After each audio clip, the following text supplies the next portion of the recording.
Everyone was busy with their work. Life continued as normal, just like any other day. He went with his son to survey the people, taking the opportunity to tour the territory. Suddenly, Richard Florentia asked, "Tell me, son." He gravely presented a question. "What do you think is the most important virtue a lord should possess?" The unexpected question made Simon Florentia initially quite flustered, yet he still provided a reasonable answer. "So abruptly, huh?" Magnanimity. Richard Florentia praised him. That showed his father had a different way of thinking. He asked skeptically, "Then what is the correct answer?" Under the warm sunlight, his father seemed to radiate a bright aura. He said a warm heart, and the one who has the qualifications to ask, as well as provide such a perfect answer, is none other than Richard Florentia, the Lord of Les Hugo. He was still at the age of eating and playing. He had only just been weaned from his mother's milk, so he was completely dumbfounded by that answer. Yes, heart is such a broad and abstract term, like a warm heart. It seems too far-fetched for a young lad, especially one who has never managed household or state affairs like you, his father continued to explain. This time, his answer seamlessly integrated his initial thoughts on the virtue required of a lord. It depends on the circumstances. He began to give a series of examples. A friend, a relative, and sometimes even a villain. You will have to play all those roles. And no matter what situation you're in, you must do your absolute best. He got carried away in his own story and continued. You will form a connection with anyone you're with. He listened pensively when suddenly someone urgently called out, "A lord!" They looked surprised in the direction of the voice. Sha Li ran up, panting, and though he was in a hurry, he didn't forget his decorum. "Oh, dear. I apologize for interrupting you, my lord. But may I ask about that?" "Of course, Sha Li." His father immediately agreed. "Simon, step back a bit. You too." Sak Li. He helped the boy, who was utterly exhausted. They stepped back, leaving a large space for his father. And then his father chanted a series of strange spells of unknown origin. Everything around him flew up in chaos as falling leaves created pleasant rustling sounds. Finally, his father stopped. "It's here!" to the last incantations. A magic circle was created, hovering in the air. The space grew darker and darker, carrying a hint of eerie charm. A monster from the mud beneath the ground. Countless horrifying hands stretched out as resurrected skeletal spirits awkwardly crawled up from the ground. Several skeletal spirits clearly appeared before them. Through the magic circle, eerie cracking sounds then filled the space. The prelude looked quite horrifying.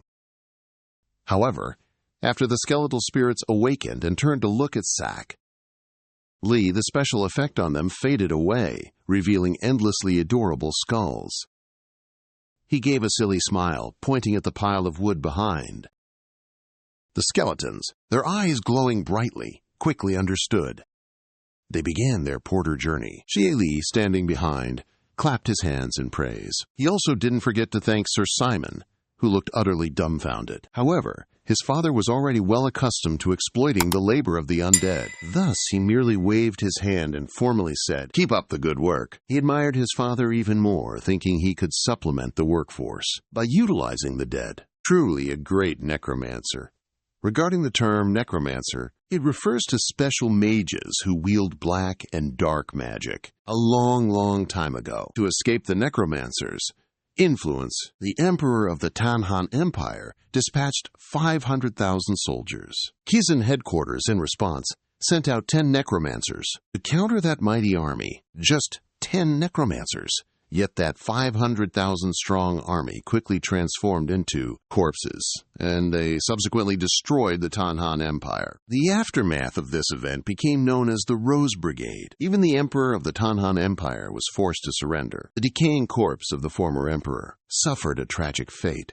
It was placed directly upon the empire's throne. And that is how the necromancers seized control in the new era, conquering half of the 6 continents. However, another force also threatened the necromancers, dominance, governing the other half of the 6 continents. These were the sole antagonists in the necromancers, eyes, those who wielded divinity to serve the goddess empress. Therefore, 6 continents maintained an unstable peace between the 2 opposing forces. Yet all of that did not worry our fiefdom. In other words, this was a separate land, isolated from the world, caught in the bipolar struggle out there, watching people and undead skeletons live harmoniously, doing everyday tasks in perfect harmony. One couldn't help but think, they work so well together. And this is Let's Heal, where skeletons bounce around, frolicking and working in sync with the residents, just like the spirited corpses and the skeletons are doing now. Small town, very small, even small within small, a vague spot on the map. It must be here. Even with the map in his hand, he found it difficult to pinpoint this location accurately. Therefore, even the neighboring villages were unaware, and I am Simon Florentia, heir to this estate. He flashed a bright smile. His dazzling smile, as bright as the sun, blended perfectly with the scenery and the locals. Above is all the preliminary information about him and his homeland.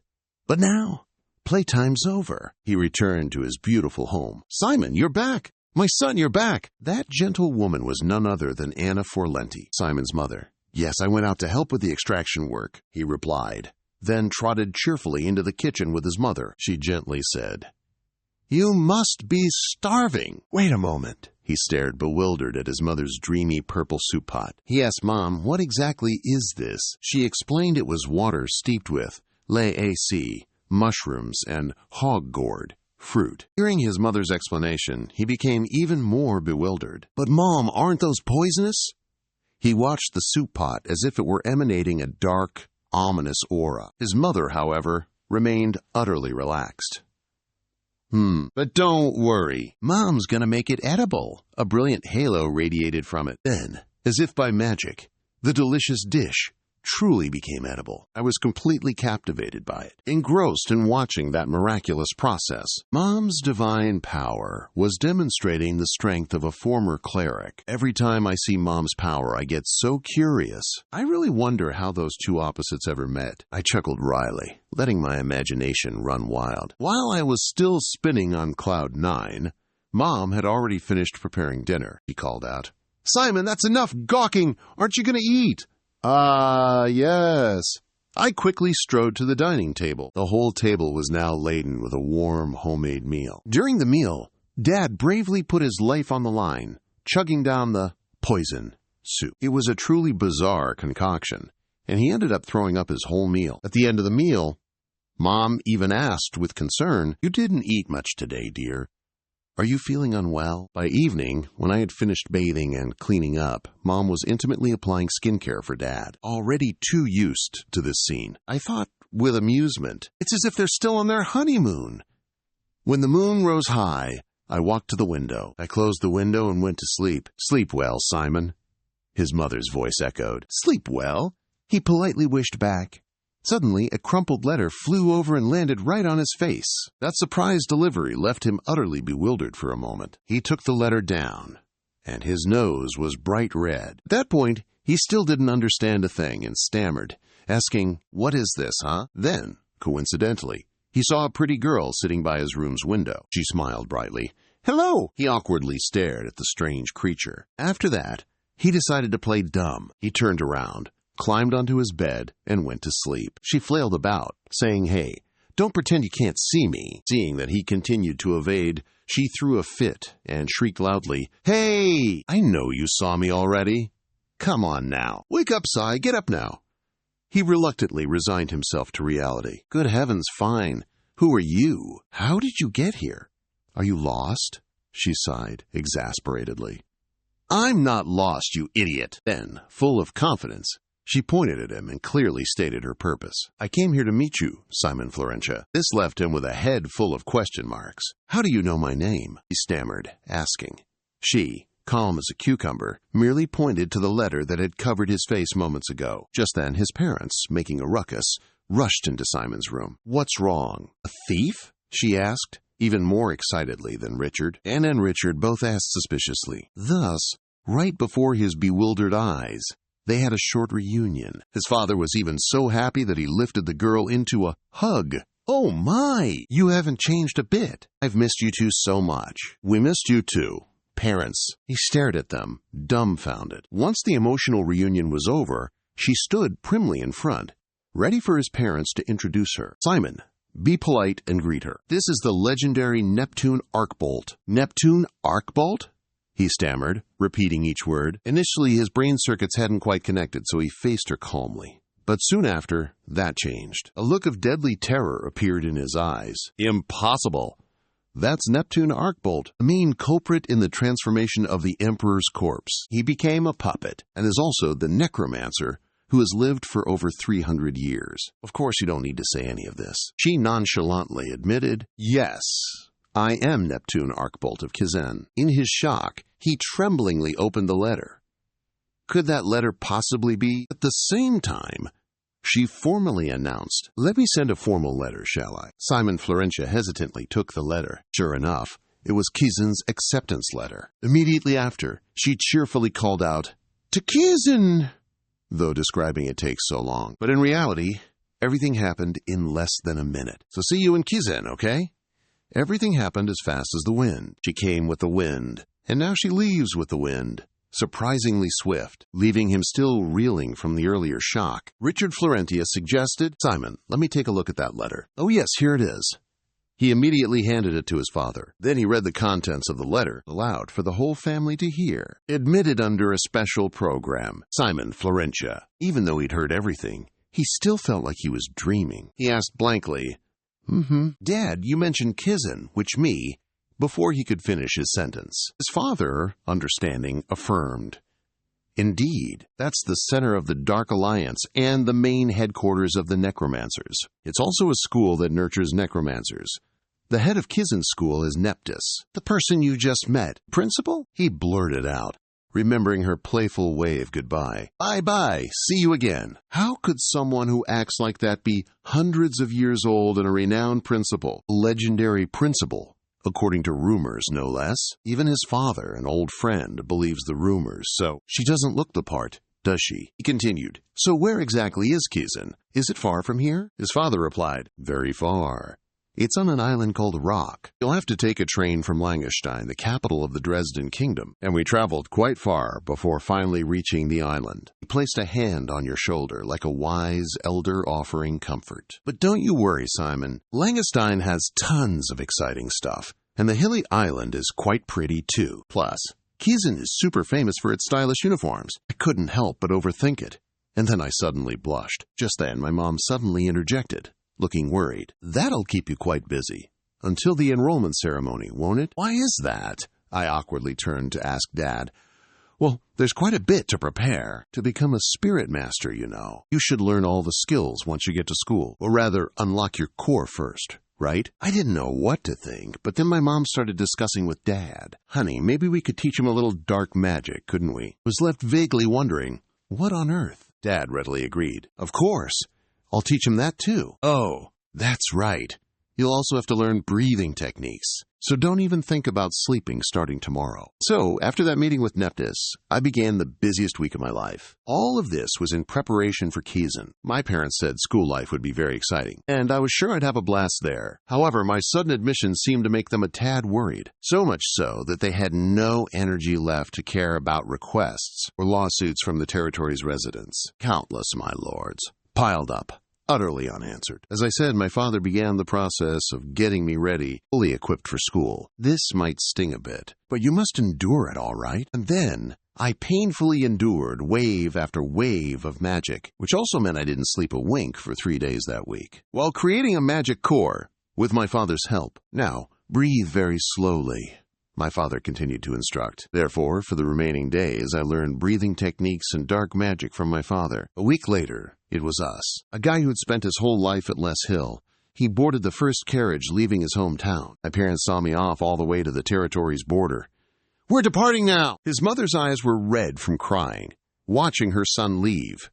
Be careful, dear! Simon, along with villagers like Zach Lee, were also present at this farewell. Please travel safely, young master. Just like that, he was on his way to Kizen. Along the way, his father seized the opportunity to instruct him. Gather the magic floating around you in the air into your body, and slowly, meticulously, create mana. Then transfer it into your core. That's it. Can you feel the mana solidifying within your body now? Now, guide that mana flow through your hand. That's right. Then disperse it through your fingers. He poured his heart and soul into this final practice session. Following his father's precise instructions, he successfully transported mana to his fingertips, a burst of triumph swelling within him. "Excellent, Simon!" His father showered him with praise. "That, my darkling, is the very source of power a true necromancer wields." He gazed fondly at the precious drop of mana he had just created. For this concluding lecture, his father was exceptionally dedicated. He also transported mana, exactly like Simon, but it was easy to see this mana flow was far more abundant and pure than the drop of mana, Simon's. He then explained, "The biggest difference between a mage and a necromancer is dark energy. Mana has a property similar to gas. It will gradually liquefy and then dissipate into the air. In other words, darkness can be a solid or a liquid, so it can easily coalesce and transform into different shapes to mimic mana flow. The clear mana in his hand gradually thickened and solidified into a peculiar crystal form. A somewhat neutral state between the two, it snaked along his arm, arbitrarily molding the crystal mana into various shapes. "See?" he said, like a master illusionist. "Therefore, if you utilize this property of darkness, you can transform it into a shape like this." The transparent mana had now become a statue of the headmaster. He stared at it, fascinated. Wow! Next, there was a magic circle, just like the one he saw when his father summoned Wanghai. Finally, he stated, "Those who practice magic based on darkness are called necromancers." After enthusiastically explaining the principles in detail, he moved on to the final comprehensive exercise, because we don't have much time left. So focus on extracting dark energy and imbuing it into the basic core. "Yes, Father." He obediently complied, then separated his 10 fingers, manipulating the scattered mana. He began practicing, one by one, attempting to form specific shapes from a semi-liquid to a solid state. However, at this stage, he was still quite clumsy, unable to fully shape anything. The attempted crystal form would just revert to its liquid state, just like before. He fumbled, trying to guide it. His father patiently watched his son practice. He hadn't held much hope. But what happened next was truly astonishing. He stared at the child, utterly astonished and disbelieving. Normally, it would take a necromancer about 6 months to 2 years to use dark energy to form shapes, but he succeeded in a mere 3 days. In fact, he had masterfully created countless beautiful and diverse forms. And now, here was another one of his brilliant creations. He happily gazed at the magnificent ancient tree he had created with mana. As he did this, his father proudly thought, "I knew he was talented, but such an explosive talent. This could very well backfire. I've postponed building a core for him, hoping he wouldn't repeat the mistakes I made when I was young. But now, it's truly time for his talent to shine." He affectionately watched the child continue to indulge in his new, rather unusual pastime. The father gazed in astonishment at his son's newest creation. "Look, Dad. Oh, playing along with the night shadow blue, are we? I see it. Your dark energy has a very beautiful blue glow. I rarely hear Dad praise me, especially during this rush time." His eyes shone brightly as he chattered. "The night shadow blue color is good, right? I'm a rare case, right? That means I'm super talented, right?" He gave a wry smile, extinguishing the burning fire in his son's eyes. "It's just a color." He deflated, recalling his spiritual power. "We're here." Finally, after days on the road, the car stopped. He asked, bewildered, "Huh? We've already arrived at Kizan?" Only to hear Dad coldly say, "No, it's just the border of the Kingdom of Dresden. Father will leave you here from now on."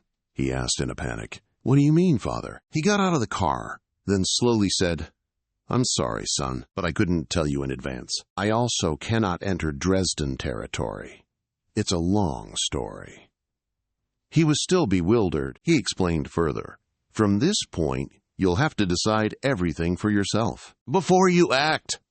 "Father," he called out in panic as his dad looked at the child. He could only offer comfort. "Don't worry. I guarantee it, son. You can do better than any AI, and I'm truly proud of you." The car set off once more, taking him to his wondrous adventure. He stood afar, muttering as he watched the car until it was out of sight. "Take care, son." 1 week later, the Kingdom of Dresden We've arrived. He gazed at the magnificent scenery before him where no race was discriminated against. He innocently asked, "Is this the capital of the Kingdom of Dresden?" The citizens didn't pause for the appearance of strangers or stop their current work. The bustling city life continued as normal. It was a fusion, a place where no race was discriminated against, a world necromancers could only dream of. "This is Langston," he exclaimed. "It really is a grand city. I need to be careful." Then he pulled out the notice to check. Number 239, Cam Mo Road. A guide is waiting there, huh? Where is it? He wondered to himself, then promptly approached a nearby passerby. Excuse me, could you help me with something?" The dignified woman turned around. "How may I help you, young man?" she inquired. Her gesture would have been quite graceful if you overlooked one minor detail, namely, the eyeball still dangling by a few bloody threads from her eye socket. Trembling uncontrollably, he tried to compose himself and ask, "I need directions to this address, please." Inside his head, he kept chanting the mantra, "Being scared is rude. Being scared is rude. Ah, I see," she said. She chuckled softly, then casually popped the rebellious eyeball back into its socket. She then looked at the address information. "Let's see," she muttered. "Oh, quiet down. You're scaring him so much he can't even budge." After clearly seeing the address, she pointed the way. "Do you see the plaza over there? Go past that plaza, then turn right. You'll see a street entirely paved with gilded bricks. That's C.A. Mo Street. It's one of Langertai's famous landmarks." Only then did he feel truly revived. "Thank you." He politely bowed to the masked lady, who happily said, "Ha ha, what a truly polite young man." She also wished him safety, telling him to be careful. "Good luck in Langerstein." Thanks. Good luck to you, too." He waved goodbye to the lady. Right after, a strange man approached and called out, excuse me." "Yes," he softly replied, even as he cheerfully walked away, and thus a conversation began. "I need a small favor from you." Meanwhile, his instructor was irritably thinking, "Why is it taking so long?" She wondered. "He must be lost, huh? Oh, my apologies." Reason for his abrupt apology? He'd just been ambushed by robbers right here. The scoundrel shamelessly pointed a knife at him, barking, "Now put everything you have on the ground. Clothes, bags, everything." Meanwhile, his accomplices were coordinating to surround him, blocking every path, any good escape route he could think of. That initial apology? He was silently lamenting, "Guess I'll be late for Kezin." Specifically, 1 hour earlier, he was fiddling with a letter in his hand, trying to find the meeting location. 239, 239, 239. He glanced left and right, looking for the way, while repeatedly muttering the route he needed to find. "Excuse me, sir. Are you looking for the way to 239 Cam Mo Road? Or, to be precise, it's SL1E6AG01? The strange man approached to strike up a conversation. He confidently stated the address he needed to reach. Furthermore, in this unfamiliar place, Simon Florentia conversed with the stranger without any caution. He thought the man was a guide sent to him. "Oh, right! You must be the guide sent by house." So the man quickly concocted a story. "Yes, that's right. I am indeed the guide sent by house. Since you're late, I figured you must be lost, which is why I came looking for you." With happy greetings and handshakes, he briefly introduced himself. "How fortunate that we happened to meet. My name is Simon Florentia."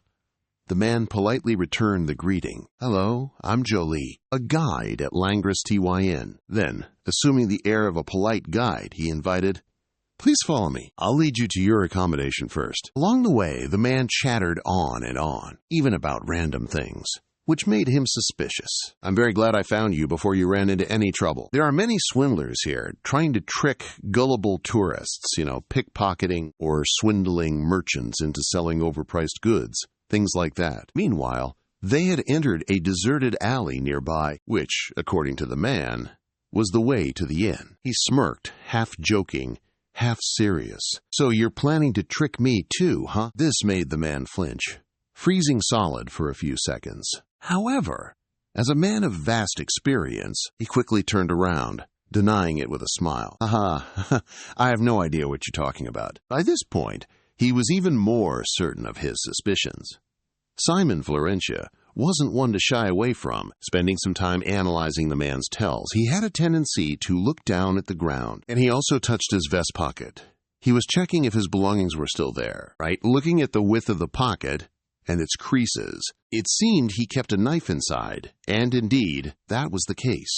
Those keen analyses made the man flinch in surprise. Even so, he tried to compose himself and explain, "Don't misunderstand. That's just for self-defense." And so, his final, humorous deductions completely wiped the fake smile off the man's face. And finally, the name How. Is that the name of a goat species from Leschhill? He was utterly shocked by your sharp analysis. Even more terrifying, he was found out right from the start, just because he happened to pick the name of some random goat. He trembled, then questioned. "Even knowing that, you still followed me? Who the hell are you?" He then drew a knife. At the same time, dozens of footsteps echoed around you, and his accomplices finally appeared. As the scene escalated, he threatened, "Damn it, I don't give a damn who you are. You're going to be begging us soon enough. Now, put all your stuff on the ground. Clothes, bags, everything." Surrounded by these brutish, aggressive robbers who lived by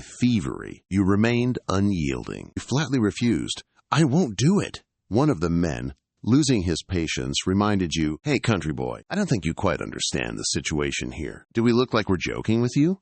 Then, knife in hand, he charged. You swiftly dodged this unexpected attack. At the same time, you raised your hand and grabbed the arm of the guy who was still bewildered by his missed stab. And before the bandit gang's stunned eyes and his pathetic scream, he broke the man's wrist without hesitation, like a grim reaper sent to drag the wicked to their judgment. He calmly stated, "Occasionally, I encounter fellows like you in my territory. Scoundrels like you blend into the crowds, then extort protection fees or something similar from them. My duty, as the heir apparent to the Lord, is to thoroughly clean up dirty individuals like yourselves." Then he let go of the man's already shattered arm. The man no longer had the strength to resist. However, the remaining thugs, upon hearing the flimsy excuses from a weak-kneed, soft-handed noble, a noble who was all talk, grew even more enraged. Their anger completely overwhelmed any fear of their unfamiliar opponent. One thug pointed a knife at him and retorted,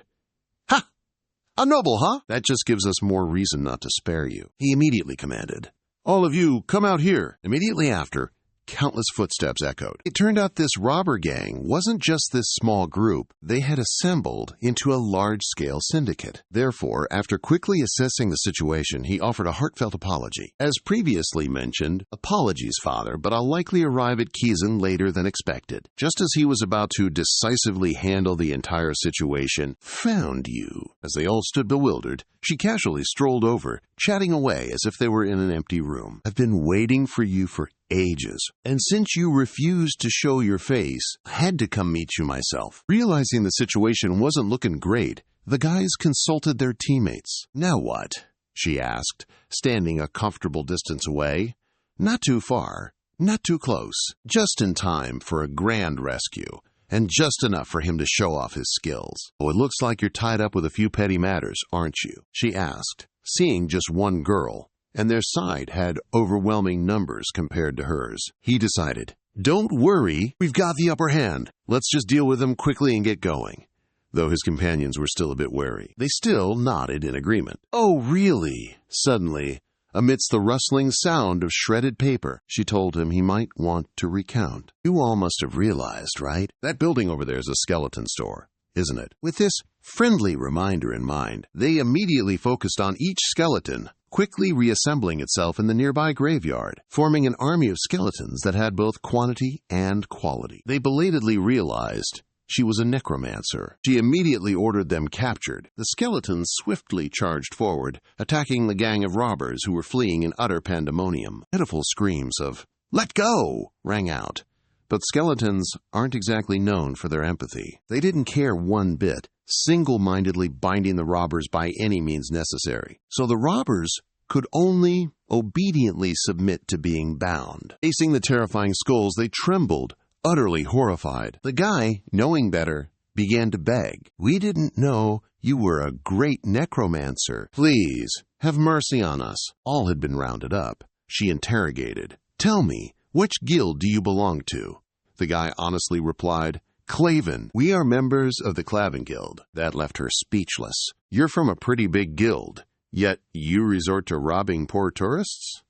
Seriously? Go tell it to Claven yourself. I won't interfere with your guild's affairs anymore." Then she arranged, telling him to put his hands behind his back, prostrate yourself, drag your face on the ground, and crawl your way to the security headquarters to turn yourselves in. The guy was utterly shocked, pleading, "Please have mercy on us." The guy's despicable demeanor and incessant whining officially poked the sleeping demon within her.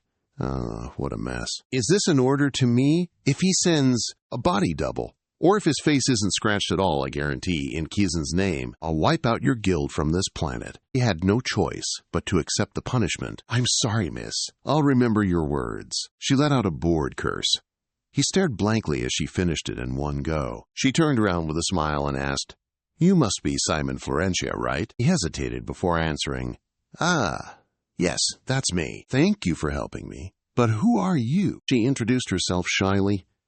"What do you think? I'm actually your real guide." Then she boldly pulled his hand, saying, "Let's go, my mom's waiting." He grew increasingly confused. "Your mom?" Upon arriving, she looked around.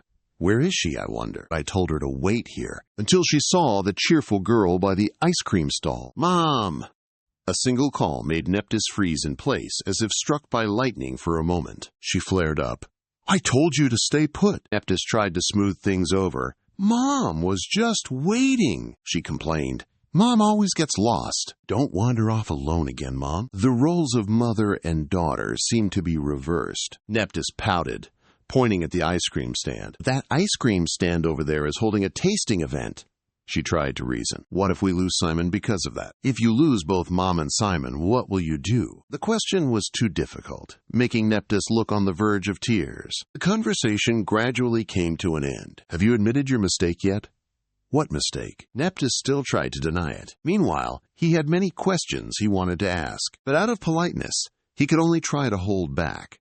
What's going on? Is Neptys her mother? I thought she was her sister." Finally, Neptys had to use him as an excuse to avoid the domestic issues between the mother and daughter. "Anyway, Simon must be very tired after such a long journey, huh? I hope you learned something from Richard."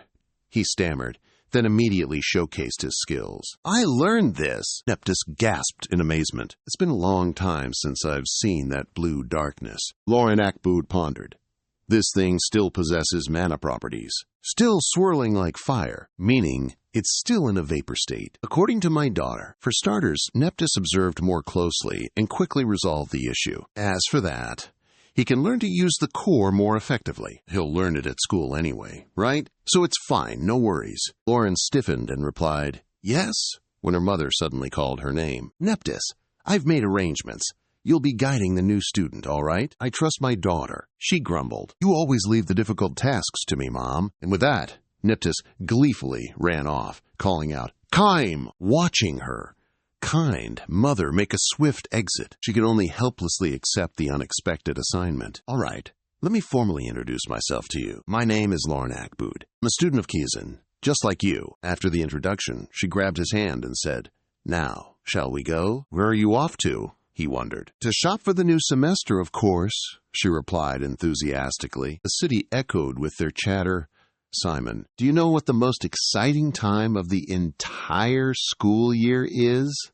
When is that?" Their excited chatter, perhaps, spilled from inside the bookstore. "It's exactly when you go shopping for uniforms, your textbooks, and all your other supplies before school starts." Lauren Akbo pointed and gave a mischievous wink.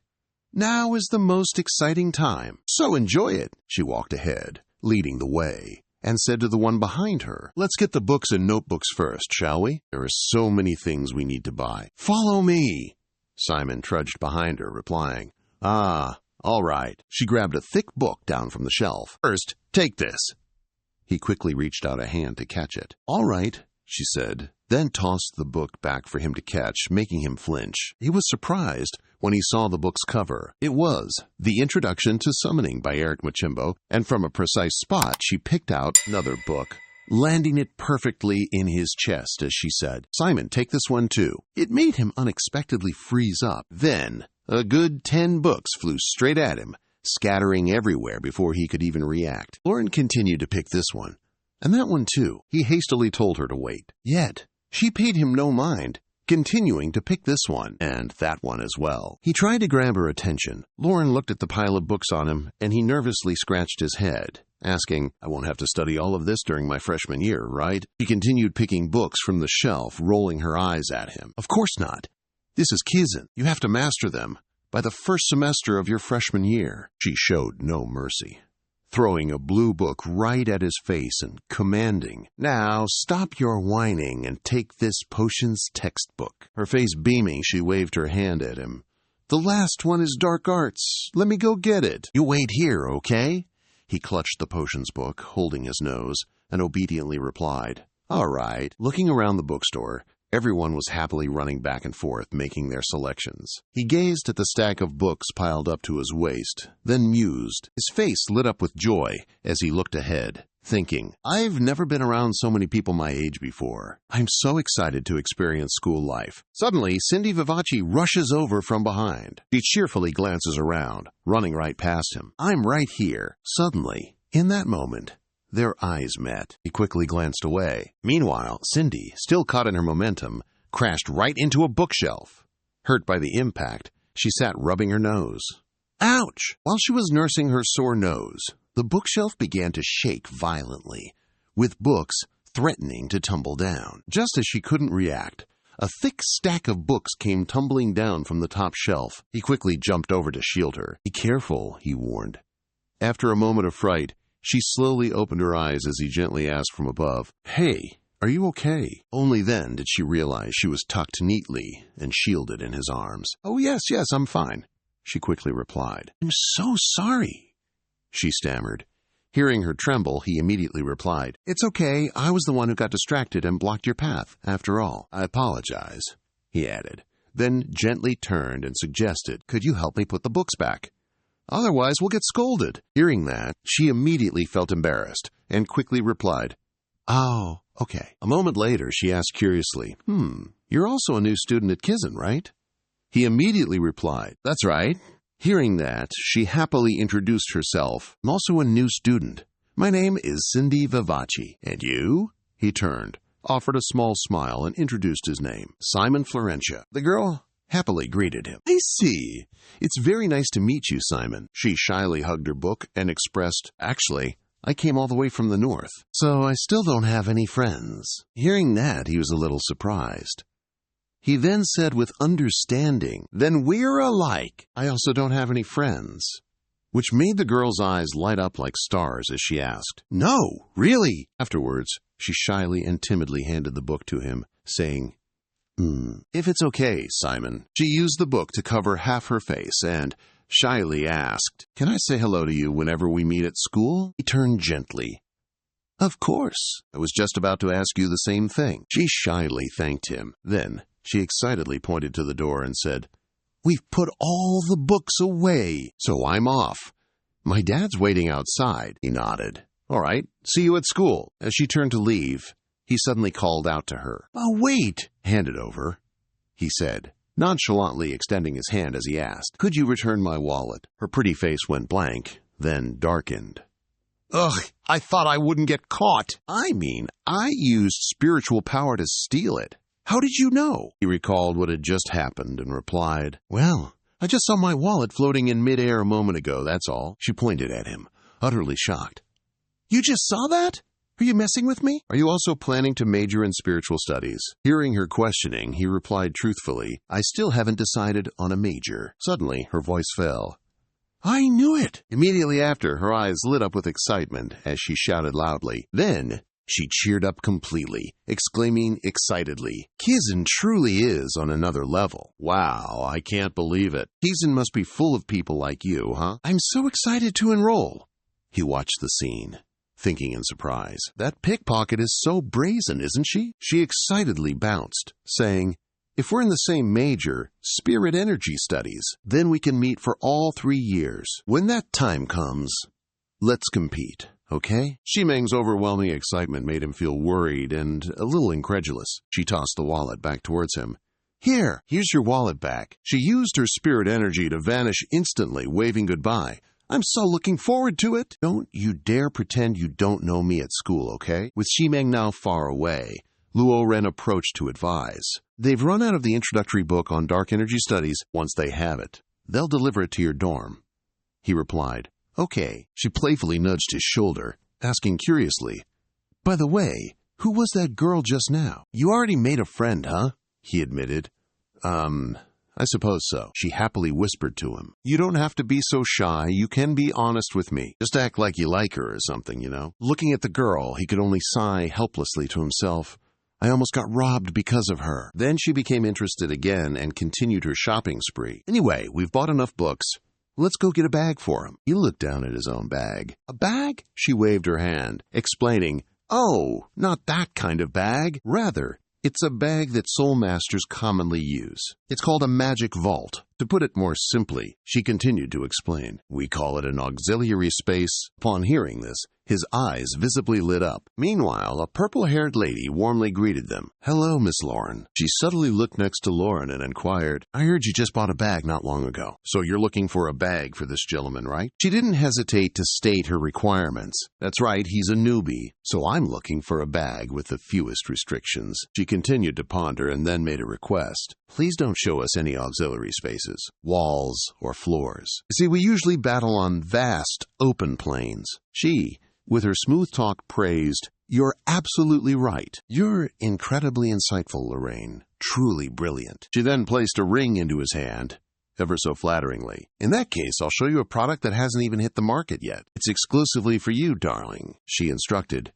Just slip on this ring and let the dark energy flow into it. He did as told, replying, got it, as she continued her product pitch. Soon after, you'll feel like you're grasping a handle. She pressed on with the instructions. Exactly. Pull it out. Just pretend it's a doorknob. He, ever so obediently, followed the peculiar instructions. As the space before them whirred to life, she eagerly continued her presentation. This subspace, it's the newest creation from Galen Eclipse. It's the brainchild of a young master craftsman of the new generation, capable of housing up to 4,000 units. This fantastic subspace can be deployed on the ground, regardless of the terrain, whether it's a treacherous slope or a jagged, uneven surface. Vast expanse began to unfurl, her voice still echoing in the air. And the interior space has a total of 7 talismans, including a top-grade protection talisman and talismans for temperature control. A large hole opened up below, and she continued to ramble on. And once you put it on, the invisibility talisman will activate, concealing your location from foes. She interrupted, asking, What about the projectile features? Hearing that, she confidently replied, Naturally, it has that too. He gazed at her, amazed and delighted. She then leaned close to his ear and asked, Simon, do you like it? He honestly, yet with a trace of worry, replied, Yes, I like it very much. But this extra space, this kind must cost a fortune, right? She waved a hand. Probably. So how much does this thing cost? Stephanie casually raised 5 fingers, smiling brightly. 5,000 gold. After hearing the price, his jaw dropped, and his entire worldview shattered. That thing costs as much as Les Hill's entire annual budget. Meanwhile, she didn't hesitate to close the deal. Oh, really? Then we'll take this one. That'll do. He flinched, startled by her words, thinking, She's buying this for me? She beamed, recalling her mother fondly, and chirped, Don't fret, this money's from my mom, not me. He asked in surprise, Your mother's? She sidled up to him, murmuring, Not quite sure myself, but my mom owes your parents a huge debt. Consider this her way of settling a tiny bit of that debt. So no refusing, got it? He was practically dripping with sweat as he asked, Even so, this gift is seriously huge. How can I possibly repay your mom? She shrugged, completely unconcerned, and reminded him, Don't go getting philosophical about it. If you're that desperate to repay my mom, just make sure you excel at Kizin, and we're square. He nodded vigorously in agreement. Got it. I'll absolutely give it my all. The shop doors swung open, and Stefani, beaming, saw them out. Thanks, you two. Travel safe now. Under the fading twilight on the bustling street, the two strolled along, chatting away with boundless enthusiasm. Now we've got all the essentials we need. Time for a little joyride, eh? Are we allowed to? Absolutely. Why, it's practically a mandatory part of today's itinerary. The two of them continued to stroll around the shooting range. Hey, you shoot that teddy bear with it. Let me try. Standing on a bridge, she pointed in one direction and explained, "That's the highest point in the city." Her hands gently lit a flame and placed it into a paper lantern. It turned out they were releasing sky lanterns. She continuously shared fascinating tidbits with him. "This is a must-visit tourist spot. It's called 10,000 Lights. What do you think?" she asked. He, gazing at the sky lanterns, utterly dumbfounded, finally spoke. "I was just thinking there really are 1,000 fools in this world, willing to spend 200 silver coins just to buy a piece of highly flammable paper, huh?" Gazing at the beautiful sky, filled with thousands of those, the two continued their conversation. "You'll do great at Kyosen, hee-hee." "Oh, really? Thanks. Though that wasn't exactly a compliment, you know." "Oh, all right then." Arriving at a seaside restaurant, she gasped in surprise. "You know table manners," she exclaimed again, full of admiration. "Truly a scion of a noble family, huh?" He closed his eyes, offering a wry smile as he explained. "My father is very strict about etiquette." She continued to share information while eating. "You certainly learned your manners well. Oh, by the way, 30% of the students at Kyosen are actually commoners." Finally, she delivered one last warning. "So don't even think about using your position to boss others around." She gave a slight wave of her finger. "Kaizen operates entirely on moral principles." Hearing this, he replied, "I will remember it." Finally, she asked, "Tomorrow will be your first day. Do you have any questions?" At this, he didn't hesitate to ask a question. The girl I just met at the bookstore. Recalling his conversation with Cindy, he asked, "Did she mention anything about the majors?" "You just noticed that, huh? Are you serious? You're aiming for the spiritual studies major too, aren't you?" "Majors?" Hearing this, she cheerfully exclaimed, "Now that's an interesting question." She raised her fingers and, counting them, began to explain. "You'll be taking 9 courses in your first freshman semester, 7 core courses, and 2 electives. Starting from the second semester, you can register for any elective courses you desire." She then proceeded to explain with a symbolic analogy. "When you reach your second year, you'll have to choose a major," he asked curiously. "Like that girl from earlier, right?" She nodded. "Yep." He scanned the labels: theology, dark arts, summoning, spirit energy, and more. He asked, "So I need to quickly figure out what I'm good at, right?" She replied cheerfully, "Exactly. I recommend you decide on your core subjects first, then just focus on those." In Simon's imagination, hordes of people were shoving documents his way. "Just over here. Join my group." She continued to explain. "When there are group assignments, students with clear strengths will be more popular." He nodded. Right. I'll definitely keep that in mind." She asked, "Have you thought about any majors yet?" Holding the glass of water in his hand, he replied, "I think I'm a bit interested in spirit studies. What you showed me this morning was quite impressive." She held her hand out in front of him, saying excitedly, "Spirit studies is amazing. It really gives off that authentic sorcerer vibe." She gestured with her hand. Introducing, one of Kyosen's lecturers is Professor Hong Bang. He looked slightly surprised. "Really?" she sincerely replied. "That's right. To be honest, I'm still surprised sometimes, and by the other professors too." He was thrilled. "I really look forward to meeting them.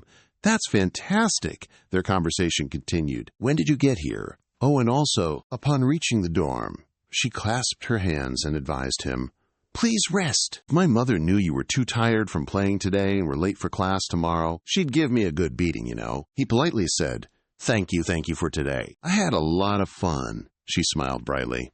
"Oh, it was nothing," his face gently responded. "I'm sure I won't be able to forget today for the rest of my life." She was surprised. "Is that so?" "Hearing you say that makes me happy too." "Well then, I'm off." The streetlights flickered softly. She turned back to look at him, standing bravely in front of the dorm. "Actually, Jiming, there's something I need to tell you," he asked patiently.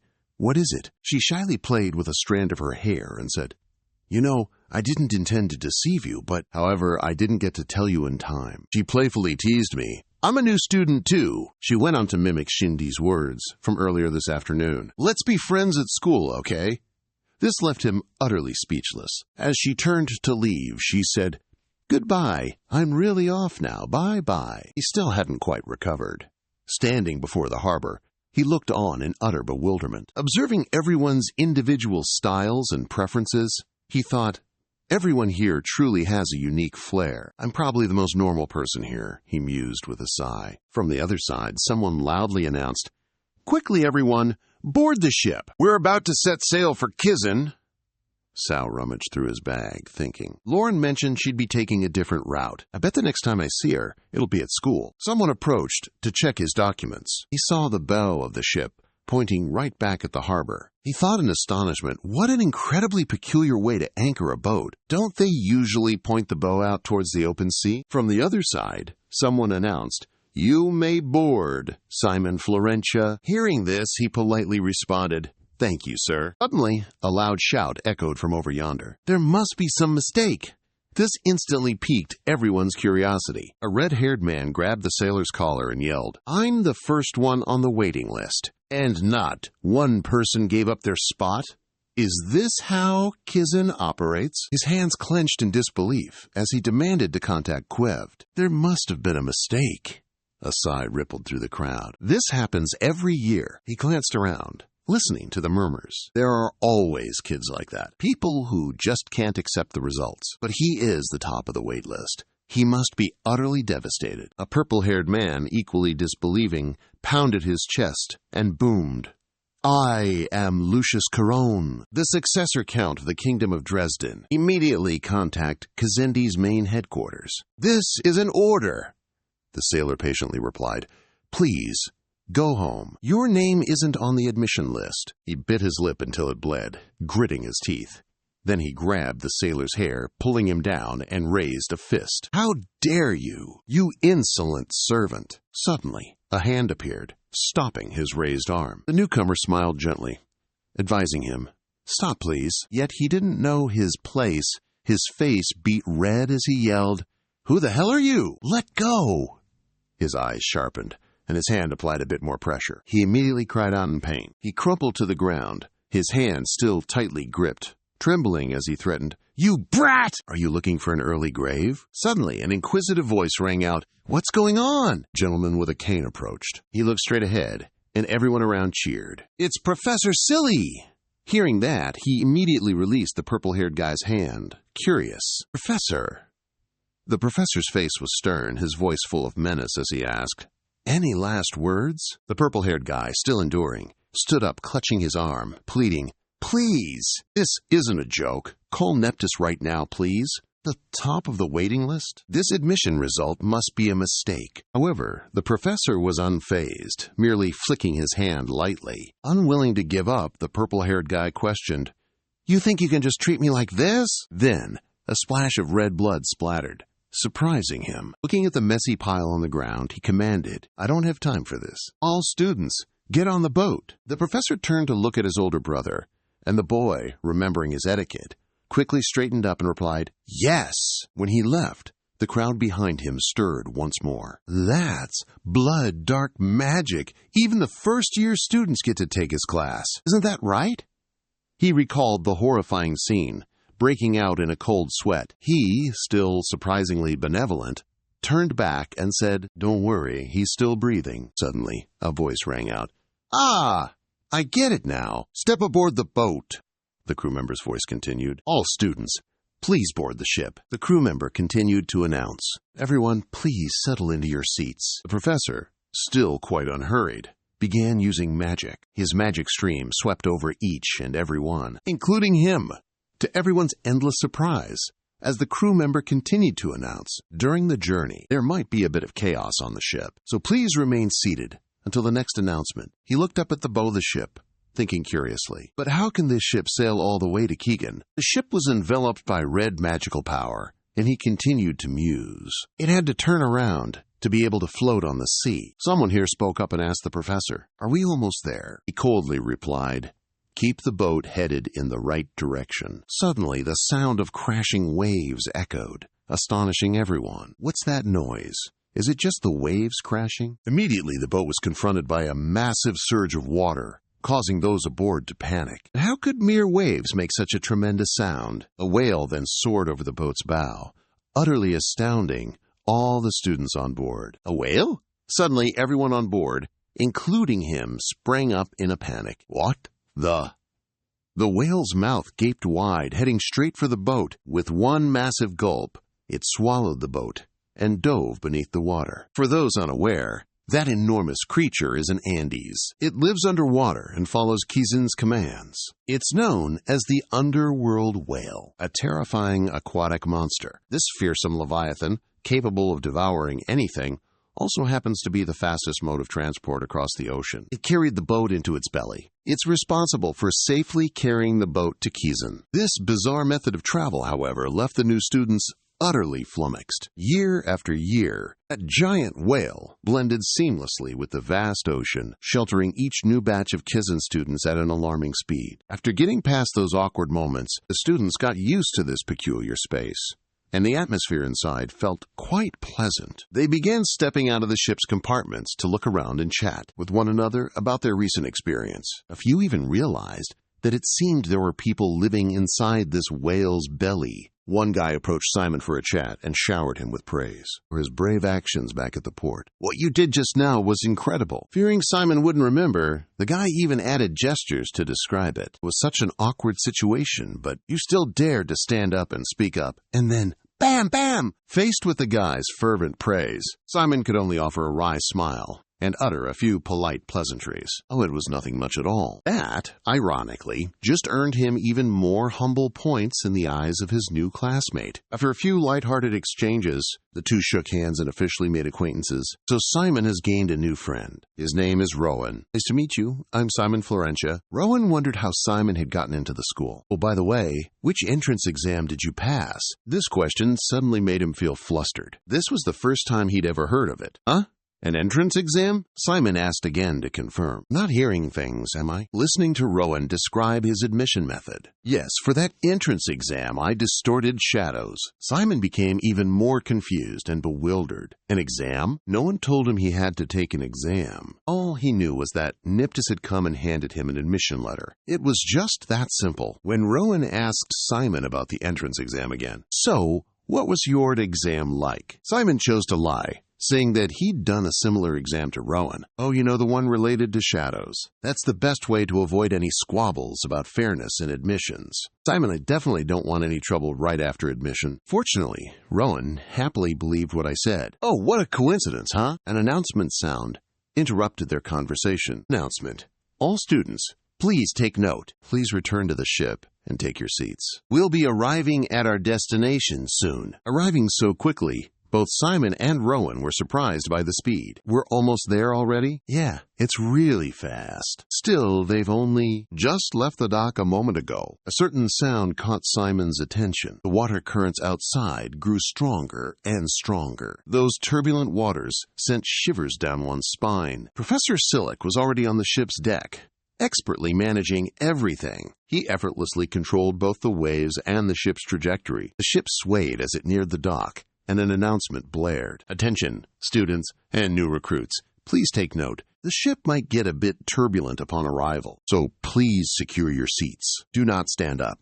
To be safe, please hold on to the handrail in front of your seat to be ready for any impact." Rowan showed a somewhat panicked expression at the ship's movements. The ship directly collided with large rocks, shaking extremely violently, causing students who didn't grab the handrail in front of them in time, as warned, to be flung into the air. The scene below deck was utterly chaotic at this moment. Simon gritted his teeth, holding tightly onto the handrail, trying to keep himself from being thrown somewhere. A dazzling light suddenly appeared so brilliantly that Simon exclaimed in surprise, "Rogan!" Rogan quickly, "Look!" But Rogan was already seasick and upside down. They had shot out of the whale's belly and into the air, and right below them was the vast and beautiful land of Kizen. In contrast to Simon's radiant and excited look, Rogan seemed to have all his energy drained from the recent chaos. He wasn't in the mood to admire the beautiful scenery like Simon. Professor Sillick lightly pinched his fingertip to let blood flow out. He seemed to be casting some kind of magic. A surge of red energy was unleashed. It shot straight up into the sky. The energy was so intense that whirlwinds swirled around him. The unleashed energy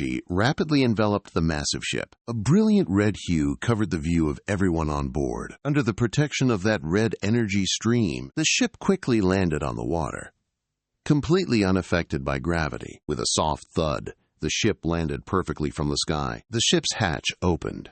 It had successfully docked. Everyone has arrived at Kizan. The new students looked so small before the academy gates. They were taking their first steps into their careers as spirit masters.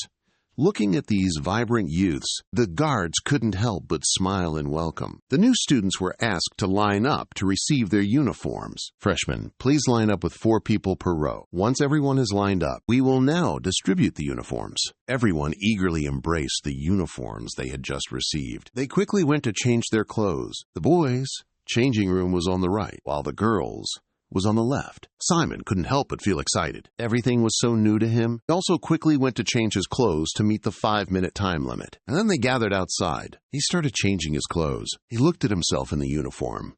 In the mirror, Simon adjusted his tie while smiling, just as his father had said. How fashionable this school uniform is. He could even wear it to a banquet. Meanwhile, some other students were discussing this new uniform. They were surprised it was enchanted with magic. Look! The shirt even has magic imbued in it. This uniform is truly incredible. It even has a dual function, like a combat suit. With so much magic, it's even sturdier than regular armor. It's perfect for combat attire. Suddenly, the boys, including Simon, stood dumbfounded when an announcement rang out. Everyone, please gather outside. We'll start heading out to eat. The male students were stunned by the sight before them. The female students' uniforms were far more beautiful. The girls in their female uniforms truly glowed. They looked so pretty. Even Simon was dazed witnessing the scene. Simon could only offer a wry smile at the atmosphere. Haha, if everyone's here, we'll proceed to the lecture hall. Following the crowd to the lecture hall, he coincidentally met Roger again. As soon as they met, he complimented Simon. You look great in that uniform. This friend, Roger, seemed incredibly excited. He reached out, laughing loudly as he spoke to Simon. Simon, even now, I still can't believe I'm at Kizan. Is this really happening? This isn't a dream, right? The naive friend was excitedly shouting, completely oblivious. Everyone around him was staring with a mix of awkwardness and pity. Simon helplessly confirmed for him. Don't worry, it's not a dream, it's real. Students gathered in small groups, chatting amongst themselves. I can't believe such a huge number like this are just the new students. Wait, everyone here is a new student? That's a lot, seriously. I wonder how vast Kizan actually is. Rowan confirmed it, of course. There are as many as 1,000 students for the first class alone. Simon's jaw dropped in surprise, unable to believe the number. Huh? As many as 1,000? Simon thought there was only one class with 1,000 students. Yet, there's even a second, shorter class with 300 students. And the third class has fewer than 150 students. The more Rowan explained, the more stunned Simon became. What? Isn't it just one entrance class, and then you're done? So it turns out that among the 1,000 students present here, only 30 students can advance to the next class.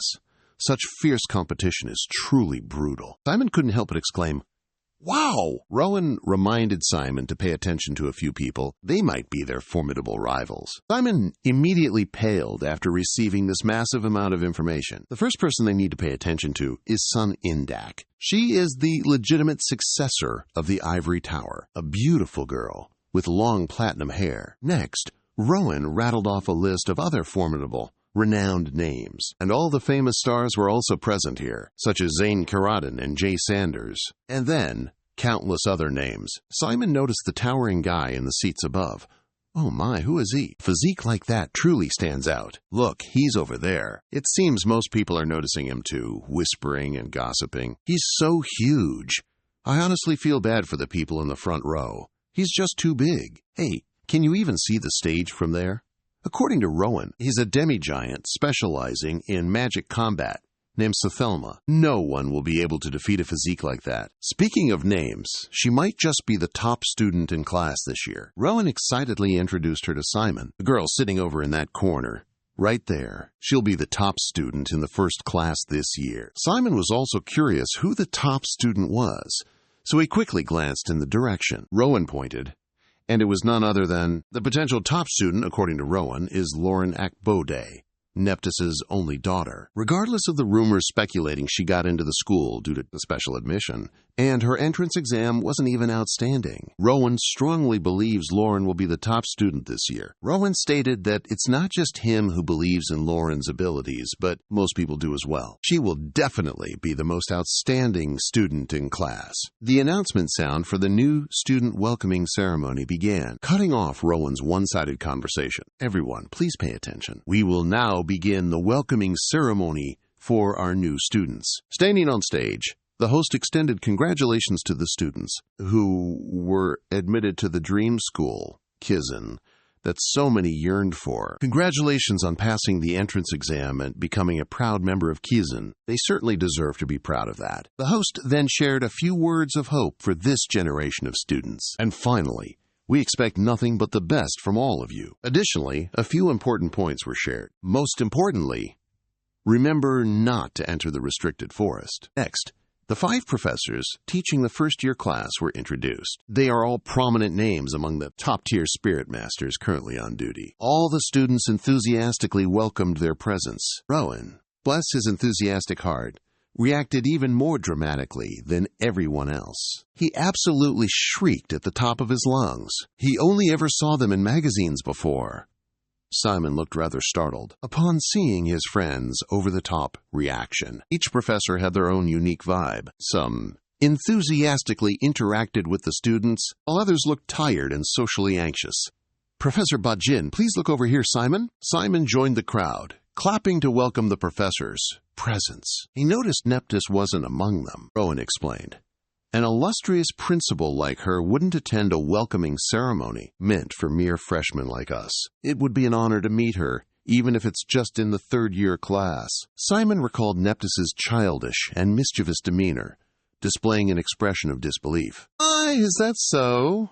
Always so. Great, huh? As they stood up, preparing to hear the student representatives give their oath, Simon wondered, then asked Rowan, "This must be the final part of the program, right?" Rogan affirmed. 2 top students will step forward to give their speeches, 1 male and 1 female. Simon wondered, who could they be? The announcement blared from the speakers. "Students whose names are called, please proceed to the stage. Special selection student number 2.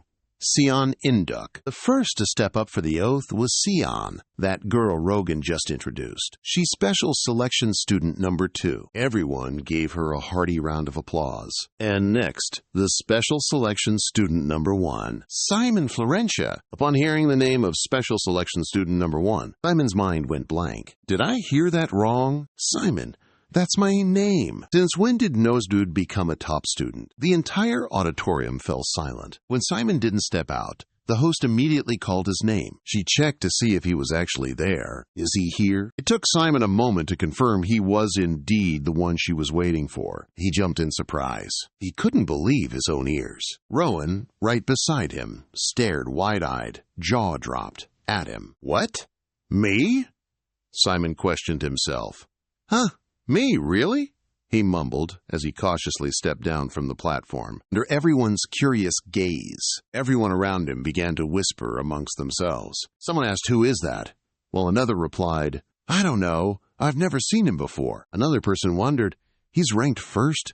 How?" Hearing this, Simon immediately grew flustered. Sun, standing beside him, looked even more frozen in place. Simon, Florentia, and Sun all moved to the front together. He began to sweat nervously. Sun reassured him, "Don't worry, just read what's written here, and you'll be fine." Simon sighed and replied, "Okay." Simon, Florentia, and Sun all raised a hand and said, "We solemnly swear we are the students entering after the inauguration ceremony." In front of the classroom door was a class sign with a peculiar logo. Simon mused to himself. Just as the rumors claim, Kizan truly is a tense environment. It's unimaginable that they would. Today, on the first day of school, there are 14 classes with over 1,000 first-year students. All the classrooms are completely packed. Students sitting behind Simon were all incredibly curious, quietly gossiping about him. Someone asked, "Did he really get first place in the special admissions?" Another piped up,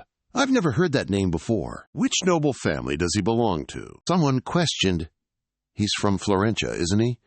Simon froze upon hearing that. thinking to himself, "Are they all talking about me?" He flipped through the book, pondering. "I'm starting my first day of school feeling quite nervous. I'm restless, not knowing how many more classes are left today." Simon suddenly spotted some words in the book, thinking, "Oh, is this summoning studies?" Simon focused on reading the book, excitedly thinking, "This is the very magic Father once used." He remembered the image of his father using magic to create a circle with a sigil. His face immediately lit up with an idea. That means, if I learn this subject, I can become as cool as Dad. Just that thought alone was enough to make Simon extremely excited. At this moment, a blond man slowly walked into the classroom, one hand in his pocket. Some people often associate necromancers with a gloomy image, dark and bleak work, handling corpses in the shadows. But that's all in the past now. Most contemporary necromancers are very intelligent, practical, stylish, and trendy. This is precisely the new generation of necromancers. That person is the first-year theology professor Bahin Amada. He smiled lightly, one hand in his pocket, one hand resting on a book.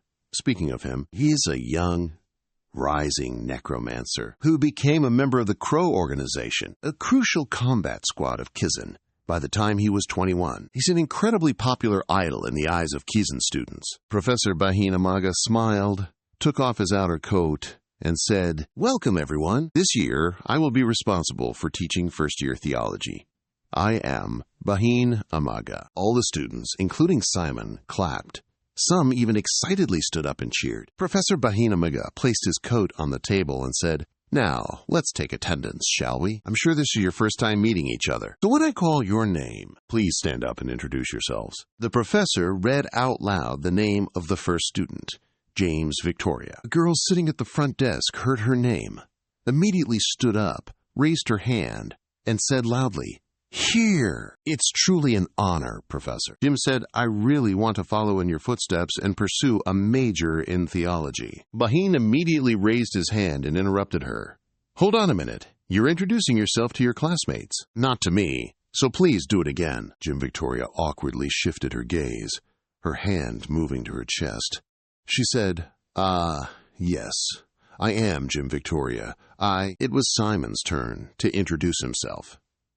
He stood up. He said, "I am Simon Florentia from Les Hill." The few students sitting nearby glanced at him. Everyone started murmuring again. "That's the top student from the special admission round." Special admission, you say? It was Hector's turn.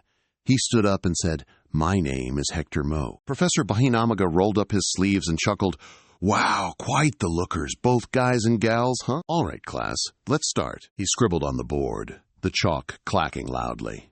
"I'll kick things off with a fundamental question, shall I? Why are we—" He turned, pulling the chalk down, and a piece broke off. He continued, "Why must we study theology?" Professor Bahin asked, "Does anyone know the definition of a curse?" Upon hearing this, James Victoria immediately shot her hand up, volunteering and standing.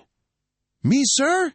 James Victoria announced. "It's James Victoria here. A curse is a form of dark magic that can sustain one's own power, yet still weaken the opponent, sir." Professor Bahin praised her.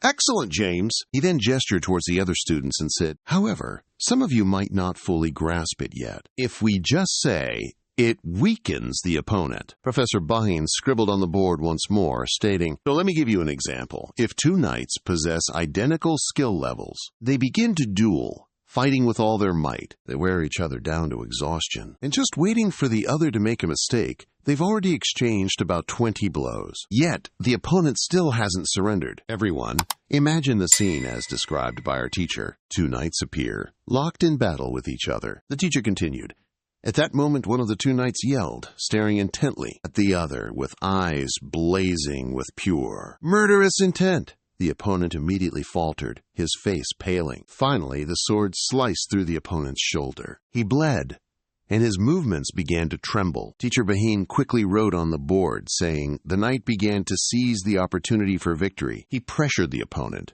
attacking his legs to prevent movement, even throwing sand into his eyes. And he even used his scabbard to bash the helmet, distracting him. The battle grew tense, and finally, the knight beheaded his opponent. His head fell to the ground. Teacher Bahin stopped writing.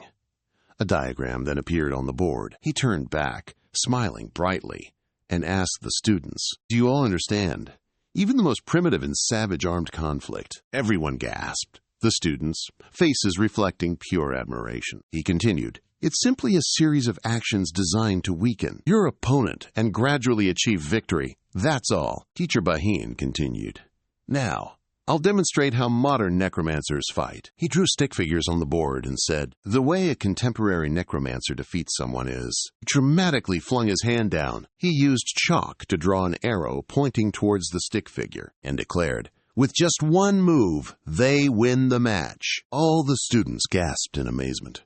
Teacher Baheen then said, "Curses are the simplest and most subtle part among various dark magic spells. Another one of its attributes is its quick activation. What's more, it only requires a small amount of force to be effective, making the opponent tremble." Teacher Baheen then walked over to a student. He smiled slyly, looking at that student. The student, startled by his gaze, froze, completely bewildered about what was happening. At this moment, Teacher Baheen raised his hand in front of the student, activating a red circular magic array with strange patterns inside. Upon seeing this, that student widened his eyes in shock. Dark power enveloped the student's head, causing him to slump onto the desk. His face was filled with utter terror. Teacher Baheen then pulled a knife from the student's backpack. Baheen raised the knife, a mysterious smile playing on his lips, and said, "This is how," he said, pointing the blade towards that student, "modern necromancers fight." All the students were hyped, cheering and shouting, "The professor is so cool!" "Divine arts are the best." Professor Baheen turned his head and snapped his fingers. Magic that enveloped that student gradually dissipated. He said, "I don't know what you all will decide to enroll in, which major, but I bet more than 80% of you will still choose to take my class next semester." He said that divine arts have perfect compatibility with other subjects. Simong's face was radiant with a bright smile. He continued, "I encourage you all to cultivate your unique abilities and still curse your opponents whenever you get the chance." Excitement was evident on all the students' faces as they listened to the lecture. Professor Baheen wrote with chalk on the edge of the board, saying, "That is the most effective way to achieve victory." He continued writing on the board, saying, "Personally, I think divine arts are the core of modern necromancers. The hidden reason behind that is..." He looked down at the students below. He wrote forcefully on the board, creating a very loud sound. Professor Baheen Amaga, with one hand in his pocket, the other hand holding chalk, turned around and said, "Students, priests, because theology is precisely the method, the most optimal one, to fight against your primary enemy." Teacher Baheen Amaga continued, "I ask you all, when necromancers have their curse spells and priests have blessings, the difference lies in one strengthening while the other weakens its target. Now, who can explain why curses are better than blessings?" Jan Victoria quickly raised her hand. "Jan Victoria would like to answer, sir. Curses are faster than prayers, so they can stack their effects, weakening the target faster." The teacher listened, then put on a thoughtful expression. "That's an interesting thought, but it's wrong." Jan heard this, her hands still raised in the same posture. The teacher explained, "If we only consider the speed of casting spells, scholars agree that when a curse targets an opponent with resistance, it will be slower than a ray of blessing from a priest's prayer." After that, Teacher Baheen asked again, "Does anyone else have a different answer?" Another hand was raised. It was a blonde-haired student, Hayden Moe. He said, "Hayden Moe would like to answer, because almost no one, once weakened, can recover through mere training." The teacher, looking rather pleased this time, asked, "What's your name, boy?" The student answered, "Hector." Teacher Baekhyun continued, "I will remember that." Upon hearing that, Hector proudly let out a relieved sigh, soaking in the impressed murmurs from the other students. Teacher Baekhyun explained, "Hector is correct. That's because curse techniques never lose their effectiveness. Even when people train, we all train ourselves. Under normal circumstances, our skills depend on how well we perform, especially when all environmental factors are under our control. However, humans are far more sensitive creatures than we imagine. They can crumble with even the slightest change." Teacher Baekhyun then offered a specific example to illustrate his point. "In other words, you don't need to chop off the entire arm of an archer aiming at you to emerge victorious. You could obstruct his vision with conjunctivitis, make him nauseous enough to vomit, disrupt his depth perception, or simply distract him with some other object. With these methods, you can easily dodge the arrows aimed at you. Necromancer, there are many ways to disrupt an enemy's status. As he spoke, Teacher Baheen turned to the blackboard. Just think about it. When you're tired or have a stomachache, not many can fight to resist curses, right? You can only run away. Teacher's words made the whole class burst into laughter. After that, Teacher Baheen emphasized, so remember that we must find a way to weaken our opponents, instead of just thinking of ways to strengthen ourselves. Wooden trays bearing the Academy's emblem were brought in. Teacher Baheen said, now, we will learn how to cast curses ourselves. Simon frowned as he saw the items on the trays. He thought in confusion, oh dear, learning dark magic right from the first lesson? Teacher Baheen spoke up, a bit embarrassed. When a student, Kizan has to use a regulatory device. However, this is our first lesson, so it can't be helped. Teacher Baheen's words felt like a blow to Simon's head. He continued, it can be used to solve problems, but you shouldn't rely on the device too much. Remember to be careful. Simon wept silently and whispered, yes, sir. Teacher Baheen declared, all right. Let's begin practicing the exhaustion curse, the curse of exhaustion. Master Baheen then began instructing the students, grasp the calibrator's handle and channel dark energy into the mold. The key to successfully creating a magic circle depends on how perfectly you form the ancient runes. Simply put, ancient runes are sets of characters imbued with magical power. Engraving runes with dark energy can amplify a spell's effects. For Master Baheen's hand, a sand timer materialized, surrounded by countless swirling symbols. Now, if you've completed your magic circle, raise it into the air. Simon focused, carefully following Master Baheen's instructions. His circle flew up, but it looked incredibly warped and hideous. Simon exclaimed joyfully, I did it! Did it! At the same time, his classmates around him also cheered. Wow, I did it! Me too! Simon looked at everyone else's circles, quite surprised. Many other students had also succeeded. Suddenly, his circle plummeted to the ground. Master Baheen then boomed, all right, I see a few magic circles dropping. That happens when you haven't refined your dark energy yet, or your link to the magic circle is weak. Try again, Simon whispered. Yes. Teacher Baheen walked among the desks, speaking as he went. As for those of you who can maintain the magic circle in the air, we will proceed to the main part. In front of you is a potted plant, equipped with a monitoring device. Simon raised his magic circle. He then looked at the plant in front of him, feeling utterly confused. Teacher also diligently followed the instructions. He aimed at the plant on the desk and cast a curse. After being struck by the curse, the plant turned completely black, then slumped over and died. The plant's expression looked utterly lifeless. Teacher Baheen continued, if there's a clear change in the potted plant, then your magic circle is effective. Student cheered. Sweet! The plant in front of him had died, just as he wanted. Teacher Baheen continued observing the class. I'm starting to notice the differences in your skills. If you all succeed, continue practicing to speed up and complete the spell circle. Once you're satisfied with your speed, try creating the spell circle without needing the adjustment device. Everyone was incredibly excited to give it a try. Simon still couldn't maintain his magic circle. It flattened and fell onto the adjustment table. He sighed worriedly. What's the problem anyway? Why am I the only one failing? His friends around him were all able to cast curses on the plant with ease. Simon still couldn't find a solution, secretly wondering what he was doing wrong. Suddenly, Simon recalled Lauren's words. However, it still possessed mana properties. It was still flickering like a flame, indicating it was still in a state of vaporization. Neptus also said he could learn to use his core more effectively. He'll learn that at school anyway. It'll be fine, Simon thought, as if he'd found a solution, reminding himself. That's right, if I'm still not proficient in using mana, just as Neptus and Lauren said. After that, he calmed down and took a deep breath. I should start with the basic steps. He closed his eyes, concentrated, and muttered to himself.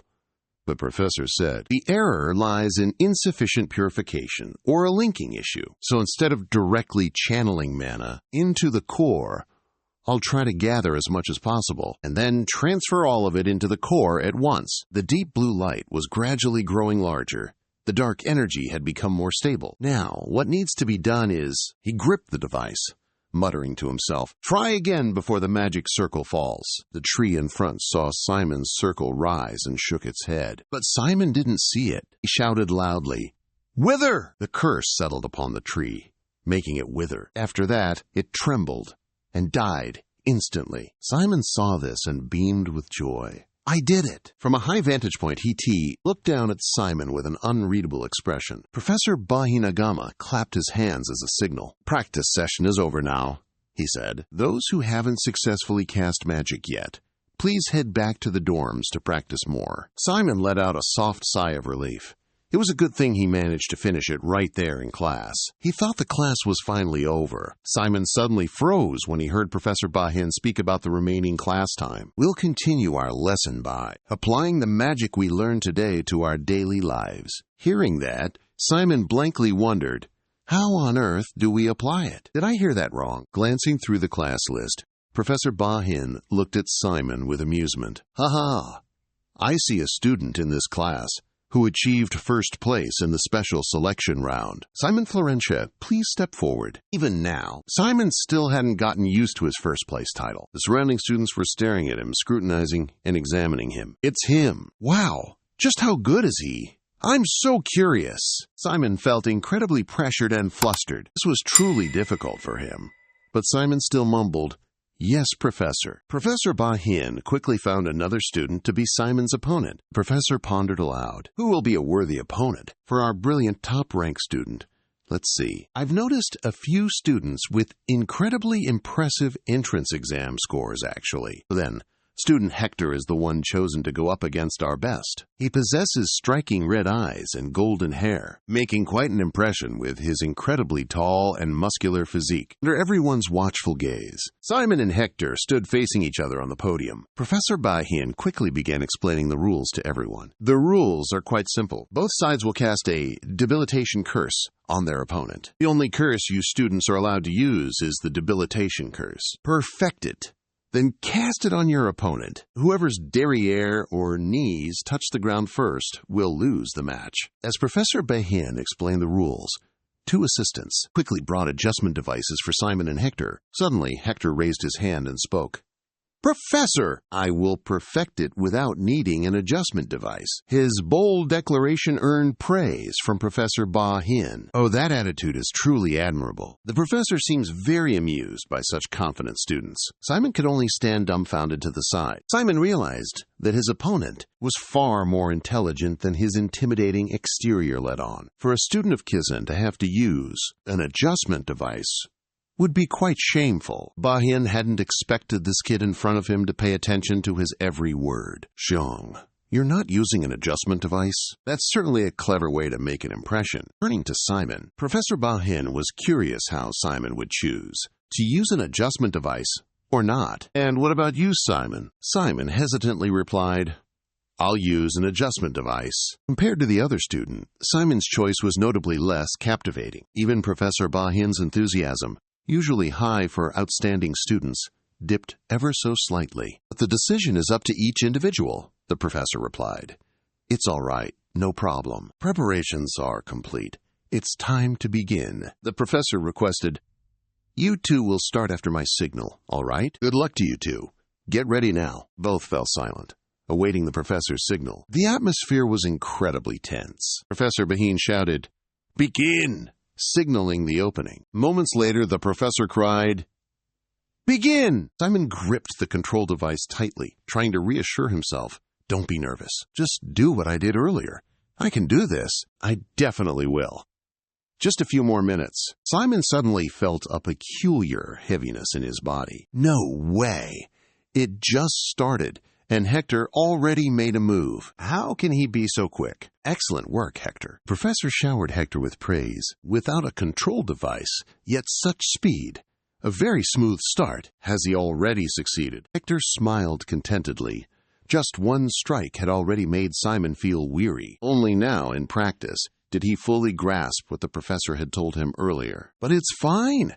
He's almost finished, too. He just needed to keep his focus and quickly make the magic circle emerge. He would complete his curse Oh, this isn't good. Simon's spell circle was once again damaged in structure. He realized that even if he cast it now, the incantation would be utterly ineffective. He decided to start casting again. Simon's face was filled with fierce determination as the magic circle slowly disintegrated. Even if he pushed himself to exhaustion, it still wouldn't yield any results. Not giving Simon a moment to cast, Hater continued to unleash his curse. He conjured the next formidable magic circle. The curse engulfed Simon, and his magic crest continued to appear, pulsing ominously. Simon's hand had already touched the floor. Just a little more, and his knee would have buckled and touched down. All the students below were utterly bewildered by this scene, exclaiming, "It's over!" That's already the 5th time. Hater has already cast the incantation 5 times, but Simon still hasn't successfully cast a single curse. Everyone gradually grew doubtful. Is Simon really the top-ranked student? I don't know anymore. He can't even cast a simple incantation. Hearing the murmurs from all sides, Hater spoke up, demanding Simon's surrender. Looking at him now, he truly seemed pitiful. Simon didn't respond. However, his eyes clearly bristled with defiance against that request. Hector continued to speak. "You actually want to know what will happen if you keep this up, huh?" He cast the exhaustion spell once more. The pressure is truly immense. Simon couldn't help but let out a cry. Witnessing the entire match, Professor Bahin stood to the side, watching silently without a word. In Professor Bahin's eyes, Hector truly was a precious gem. The kid's talent was one thing, but the boy also had the mindset of a Kizi student. Hector would surely become an outstanding student, surpassing even the 3rd years. Simon was hit by the exhaustion spell once again. He painfully gritted his teeth, glaring at this top-ranked student. Professor Bahin didn't know what to say. Clearly, Simon had absolutely no preparation or basic knowledge of dark magic, let alone any practical experience. The more he thought about it, Professor Bahin wondered why Headmaster Neptus would grant him a first-place position. According to the rules, the top 4 students will receive an official invitation to join Kizan without having to take the entrance exam. This exam is notoriously difficult. These 4 individuals are naturally expected to be the geniuses of the century. Simon is one of them. He should also be considered a genius, shouldn't he? Not to mention, Simon was even ranked first in the special selection round. He was personally chosen by Principal Nevis to become a prominent figure in his field. However, Professor Bahin still hasn't recognized what Simon's true potential is. If he were forced to point out one potential talent, it would probably be endurance. According to Professor Bahin, an average student Simon's age can only endure up to the 4th exhaustion spell before collapsing.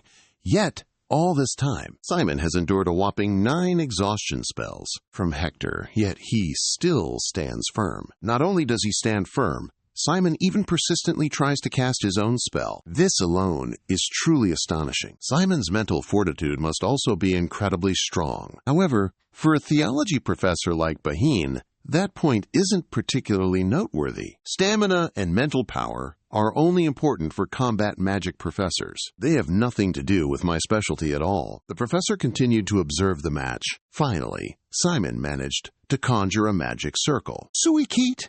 Simon strained, pouring all his strength into chanting the spell. Seeing the massive surge of magic enveloping Hector, Professor Bahin was utterly astonished. He finally managed to cast a curse. Simon's face lit up with joy.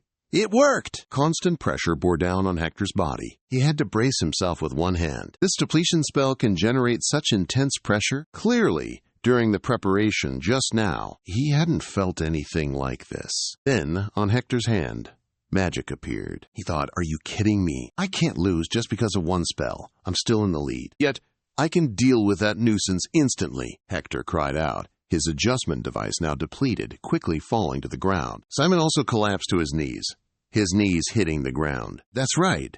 The match finally ended amidst everyone's cheers and applause. Professor Bahin declared the match was over. Hector Mo is the winner. Everyone shouted his name and applauded him warmly. Only Hector's face, however, seemed a bit grim. "Both of you did very well."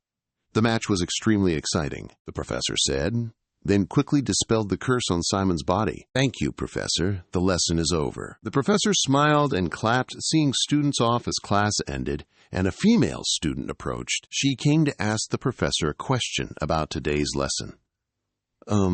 Professor, I have a question about today's lesson." However, Professor Baheen told the girl to wait for now. He didn't have time to answer right away. "Wait a moment, please," Professor Baheen said. "When you're finished studying, just come to my office. I will definitely give you an answer for any question from my students." Hearing this, the female student was overjoyed. "Really?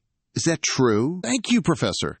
She continuously thanked the professor, then left. After all the students had left, Professor Baheen gave a sneer. He didn't want to waste his precious time on such a frivolous girl. Now, the only thing Professor Baheen cared about was Simon Florencia. Simply unbelievable. With just Simon's unique depletion spell placed upon Hector, it was already 10 times more potent than Hector's own depletion spell. The professor incessantly tapped on his desk, deep in thought. It was indeed the ultimate attack. The professor felt utterly thrilled. Just how immense is Simon's potential? He was immensely curious and fascinated by this discovery. Meanwhile, Simon was returning to his room, clutching a potted plant. Looking utterly exhausted, both he and the plant seemed to be groaning. So tired. Unbeknownst to him, the professor of theology had set his sights on him. A genius like him simply must major in theology. Simon slumped his head wearily onto the desk. He let out a heavy, ugh. Simon rested his head on the desk, both hands dangling to the floor, lamenting to himself, "Why are these subjects so exhausting to study?" His classmate, Ditch Day, turned to Simon from his desk and replied, "Naturally, because you were chosen as the top special selection student." Hearing this, Simon wondered and asked Ditch, "So what does that have to do with my subjects being so difficult?" Ditch slowly replied to Simon, "Well, at Kiezen, not only do students compete fiercely, but professors do too," Ditch continued, telling Simon professors who don't perform well will be fired mid-semester, and sometimes their monthly salary will change. Ditch thought of the image of a furious Neptus with professors when firing them. "Go! All of you, leave!" And the image of Professor Nam gloomily saying, "My salary has been cut again." Ditch continued to tell Simon that those who get good results also have more influence at Kiezen. Hearing this, Simon suspiciously asked Ditch, "What do you mean?" Ditch sat down opposite Simon and explained, "All professors really hope to get good students, and just imagine having the top-ranked student from the selection in your class." Simon clutched his head helplessly, squeezing his forehead with both hands, and replied to Ditch irritably, "So in short, all the professors call me up in every class to test my abilities, right?" Ditch replied to Simon, who was clutching his head with a gloomy expression, "That's right. And she's the girl they call your rival." Simon thought for a moment, then replied to Deke, "Oh, isn't that Melon Violent?" Deke agreed with Simon's question, answering, "That's right. She's at the top of Class A and all the first-year classes, so it'll be easy to see how good you are if we pit you against her." Simon mumbled to Deke, "But I can't even beat her once." Simon thought to himself, "I've only managed to cast a spell on Hector once," Deke said, looking doubtful at Simon. "So, all the professors are really confused. They thought you were an excellent student. But it turns out you're just a newbie." Simon, gradually more relaxed, replied hesitantly to Deke, "I see. Oh, by the way, thanks for explaining it to me," but Deke looked at Simon in surprise, muttering, puzzled. "Huh? What was that?" Simon asked Deke curiously. "Who are you, anyway?" Deke was so startled he jumped up, clutching his chest, and said to Simon, "Why are you so cold? We introduced ourselves in Professor Baheen's class." "I'm Deke Haygood, also in Class A," Simon awkwardly replied to Deke. "Ah, my apologies. There were just so many people." Deke continued chatting with Simon.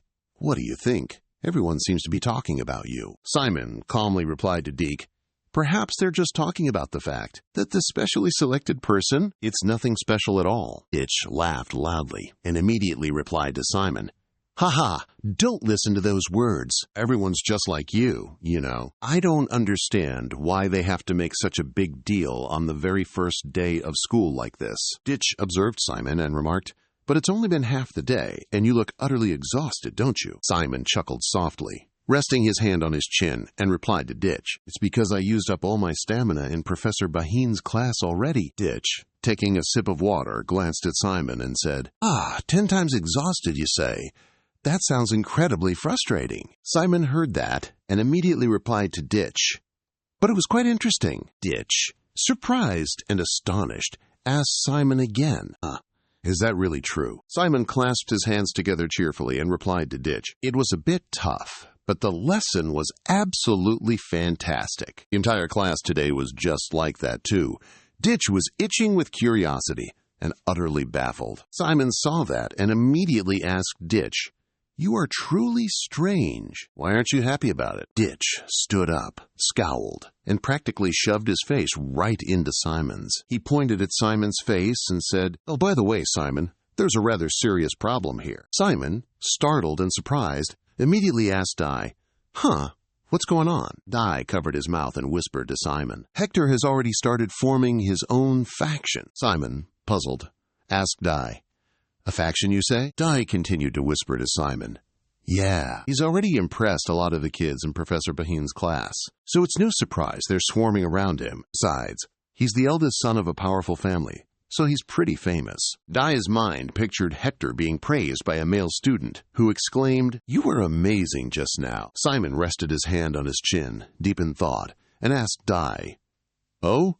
I'm not really interested." Dai, surprised and angry, shouted at Simon, "Come on, get with the program." Simon broke out in a cold sweat and mumbled, "Ha ha." Dai continued, telling Simon, "Politics are incredibly important at Kizan too, you know." Dai further explained to Simon, "You know what would happen if the entire class fell under Hector's influence? Anyone who offends him will utterly fail in this school. First off, they won't be able to find partners for group assignments." Hearing that, Simon was shocked and immediately realized the gravity of the situation. Simon pondered, then countered, asking Dai, "Dai, you sound quite astute. Regarding those political situations, I suppose. Why did you come to me instead of the head?" Dick scratched his head, hesitantly replying to Simon, "Oh, about that. I'm just a commoner. I come from a merchant family." Simon pressed on, asking Dick, "So what? I heard everyone in Kizan is treated fairly." Dick awkwardly scratched his index finger, forcing a smile, as he replied, "That's true, but—" Simon interrupted Dick, bluntly stating, "There are still some noble brats who want to show off their family background, but at least I'm not one of them." Dick, surprised and delighted, asked Simon again, "Really? That's great, because I have something to propose to you." Dick, brimming with a leader's aura, pointed his thumb at himself and told Simon, "Join my side, Simon!" Dick continued to persuade Simon, "Even if you lack skills, or you think everyone says you do, the truth is, you're still a first-place student from the special selection." Dick further explained to Simon, "Those who studied in the preparatory class might perform better in class, but in the end, we'll still be on the same level. And Neptus must have had a reason to let you pass the special selection." Ditch excitedly stood up, pointed at Simon, and said, "In other words, you're hiding a talent that even you aren't aware of." Simon stared at Ditch unblinkingly, not understanding what was happening. Simon let out a soft laugh, smiling at Ditch. He stood up, slapped his hand on the table, and asked Ditch curiously, "I don't understand this. Faction, business." Ditch shoved one hand into his pocket, looking at Simon with a puzzled expression. Simon extended his hand towards Ditch, cheerfully asking, "But how about being friends instead?" Ditch heard Simon's question and was too stunned to react, pondering the thought. "Friends?" Ditch's inner self screamed in disbelief, and he tremblingly muttered to himself, "Hearing that word from Kizan, it feels so strange, doesn't it? It's too cheesy." Ditch ruffled the hair at the back of his neck, pondering before answering Simon. "Well, actually," Ditch decided to grab Simon's hand, declaring firmly, "Having friends isn't so bad, I suppose." Simon beamed brightly. Gripping Ditch's hand tightly, he excitedly declared, "So friends it is!" Ditch pulled a book from his jacket pocket and, looking at Simon, exclaimed, "Let's go! The next class is about to begin." Simon quickly moved away from the water cooler table and walked over to Ditch, agreeing, "All right, what class is next?" Dex vaguely recalled the class schedule. He told Hong, "Wait, let me see, it's summoning studies." Simon's eyes sparkled with excitement as he yelled, asking Dex, "Really?" Simon imagined his father using magic, summoning spirit creatures. He thought to himself, "Now I can." He was so overjoyed that he clenched his fists, celebrating with the thought of summoning creatures, just like father. Then, Simon and Dex entered the lecture hall one after another. Simon overheard the whispers around him. "Oh, look, it's the top student from the special selection." Few classmates scoffed, saying he was the funniest joke in Kizen's history. Another boy sat on a desk, snickering as he told Hector, "He should be better than even Sun, Safio, and Lauren, right?" Hector replied coldly, "Nonsense." Hector quietly glanced at Simon, lost in thought. As soon as he found a seat, Dex said to Simon with concern, "Don't mind them, Simon. They're just a bunch of attention seekers." In contrast to Dex's concern for him, Simon excitedly told Ditch, "I'm so thrilled!" Simon was incredibly excited, his two eyes sparkling brightly as he told Ditch, "I'm really looking forward to the summoning class." Upon hearing this, Ditch broke into a cold sweat, gazing at Simon with a peculiar expression. "You really are a strange kid," Ditch replied to Simon. Simon countered, "Me? What about me?" Meanwhile, a pair of feet rapidly advanced, step by step, into the classroom. Ditch confirmed to Simon once more, "Yes, you." Simon, still doubtful, pressed Ditch again. "Seriously, no one has ever said that to me before." Those feet were still slowly making their way into the classroom. Ditch asserted confidently to Simon, "I think you'll be hearing that quite often from now on." The entire class buzzed with chatter, observing the person who had just walked in through the door. They wondered, could that be the professor? Someone quickly retorted, "No way! I think he's just lost his way." Professor Aaron lazily ruffled his hair, hands tucked into his pockets, as he sauntered towards the lecturer's podium, completely disregarding the students. Chatter. Professor Aaron lowered his head. With his two hands resting on the teacher's desk, he still overheard the students' remarks about him, saying, "He looks more like an ordinary person than a professor." He looked up and introduced himself to all the students. "I am Aaron Dia. I'll be your summoning studies teacher this semester." Professor Aaron continued his lecture, tapping his hand rhythmically on the desk. He said to the students, "Summoning studies is the origin of all spirit masters, as well as history itself. Scholars might not admit it, but it's hard to deny that our starting point was all coffin makers, grave robbers, and the utterly deranged." As soon as Aaron finished speaking, Simeng, utterly baffled, blurted out, "Huh? What was that all about?" Just like him, his older brother seemed to freeze on the spot. Aaron Dia wrote the word summon on the board. He addressed the class, pointing to the board. "If you've got ears, I'm sure you've heard plenty of outdated tales about summoning studies by now. No future, difficult to learn, too many limitations, and so on and so forth." Aaron Dia closed his eyes and continued, "Pretty much all the prejudices you've ever heard are, well, true." Simon and Ditch were utterly shocked, their eyes wide and mouths agape as they shrieked, "What?" The entire classroom was gloomy,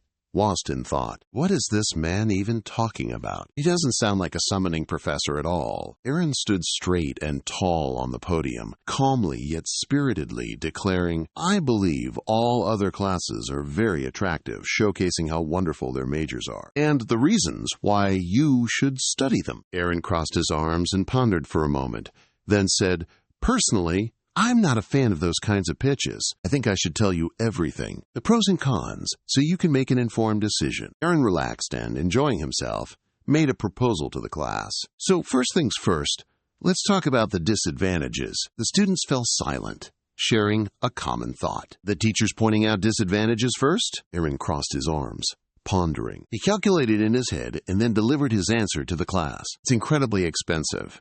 No matter what you're estimating, multiply that by several times. The material costs for summoning studies alone are even more expensive than the entire sum. You'd pay for all your other subjects combined." Aaron recalled the materials used in practical lessons, which included bones, dead bodies, magic boxes, and coffins. The professor explained to the class that these materials are essential in summoning studies. "We can't just go around killing people or animals simply because we're out of materials. So nowadays, we purchase and use skeletons or specially processed corpses, specifically to create the undead. Most of these pre-made products can only be used once, mind you." The students' expressions in the classroom shifted. Some broke out in a cold sweat, while others looked astonished and worried. Professor Aaron continued, explaining that we often spend more money on materials, even more than the actual quest rewards. So if you're thinking of specializing in summoning studies, forget about getting rich. Aaron then explained the second disadvantage. It heavily depends on the summoned creatures. Skeletons gleefully surrounded the student, looking triumphant. Professor Aaron continued, "If you think about it, you'll see clearly, because summoning studies involves battling with summoned creatures." Professor Aaron then gave an example. When your summoned creatures are destroyed, summoner's power will also plummet by over 80%. An enemy pointed directly at the summoner, saying, "Just kill him now that the creatures are dead and the summoner is exposed. You'd be in serious danger." Arandia raised a hand, beginning his lecture. Specifically, this issue concerns our first disadvantage. For instance, modern summoners typically use semi-permanent, improved undead rather than the disposable kind. Just imagine what happens when a specimen of this improved undead is destroyed. Picture a summoner holding a skull in their hand while a vicious magical creature lurks behind them. Aaron added that they would suffer both strategic and financial losses when these creatures are lost. Until the damage is recovered, all they can do is helplessly watch their comrades devise tactics. Aaron held up 3 fingers, his eyes sharp and penetrating. He stressed that, finally, disadvantage number 3. This one is the most crucial. 2 male students sat silently, listening intently as Aaron explained that summoning magic is incredibly weak in battles against priests. Therefore, to be precise, Aaron dramatically waved his hand, confidently affirming to the entire class that summoning magic is absolutely unsuitable for modern warfare. In other words, it's warfare by stages, a scene of darkness engulfing the moon, with the summoners, and the war between many factions. Master Aaron recalled and recounted that the time when summoning magic truly flourished was precisely during all-out wars, full-scale conflicts. Summoners would acquire an unlimited supply of materials to summon the undead. A scene of fighting and corpses everywhere on the battlefield, under a sky bright with thousands of flowers and a handshake of alliance between 2 sides. Master Aaron continued, explaining that after the truce, modern warfare has taken place on a smaller scale. They are usually localized conflicts. A flashback to Master Behin saying, "Regarding rapid-fire wars where the original curses cannot be tracked, sorcerers tend to be more prevalent." Master Aaron then stated, "And it's true, summoning magic is incredibly weak against priests." A scene of creatures cowering in fear before the light emanating from the priest. Master Aaron narrated, "Just think. A single holy spell can obliterate an army of undead that you all want to rebuild. How much time would it take to rebuild them then? And how much money for that matter? There are many other disadvantages, but the final decision rests with you all, you newbies." Victoria raised her hand, volunteering to ask a question. She called out loudly, "Professor?" James introduced herself, proclaiming, "I am James Victoria. I'd also like to know about the advantages of summoning studies." Professor Aaron's face radiated a frosty unwillingness to answer. Aaron swiftly retorted to James, leaving both her and the entire class utterly stunned. "I don't recall allowing questions." James Victoria awkwardly withdrew her hand. Her eyes widened in surprise as she hesitantly stammered back to Aaron, "I apologize."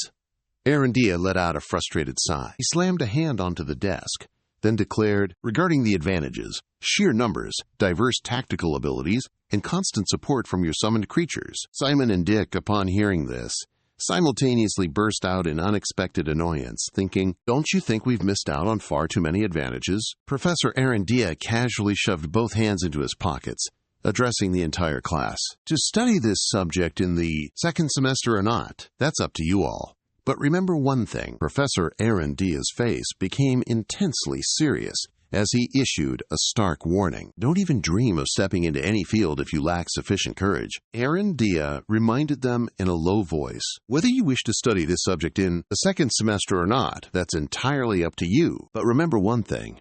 He warned sternly, "Don't ever dream of stepping into this field if you lack the courage." Arandia continued, "If you plan to cry, whine, or despair, or want to consult me about changing your major after 2 years due to financial issues, or something like that, then the students couldn't help but be startled." Arandia added, "Don't even think about pursuing this field with such a weak attitude." He continued, "And if you think you want to pursue the major of summoning studies just because there's less competition." After hearing Arandia deliver a lengthy sermon, Anna couldn't help but feel utterly dejected. "He's at it again, isn't he?" Finally, Arandia said sternly, "I, myself, will personally expel you all. Understood? Period."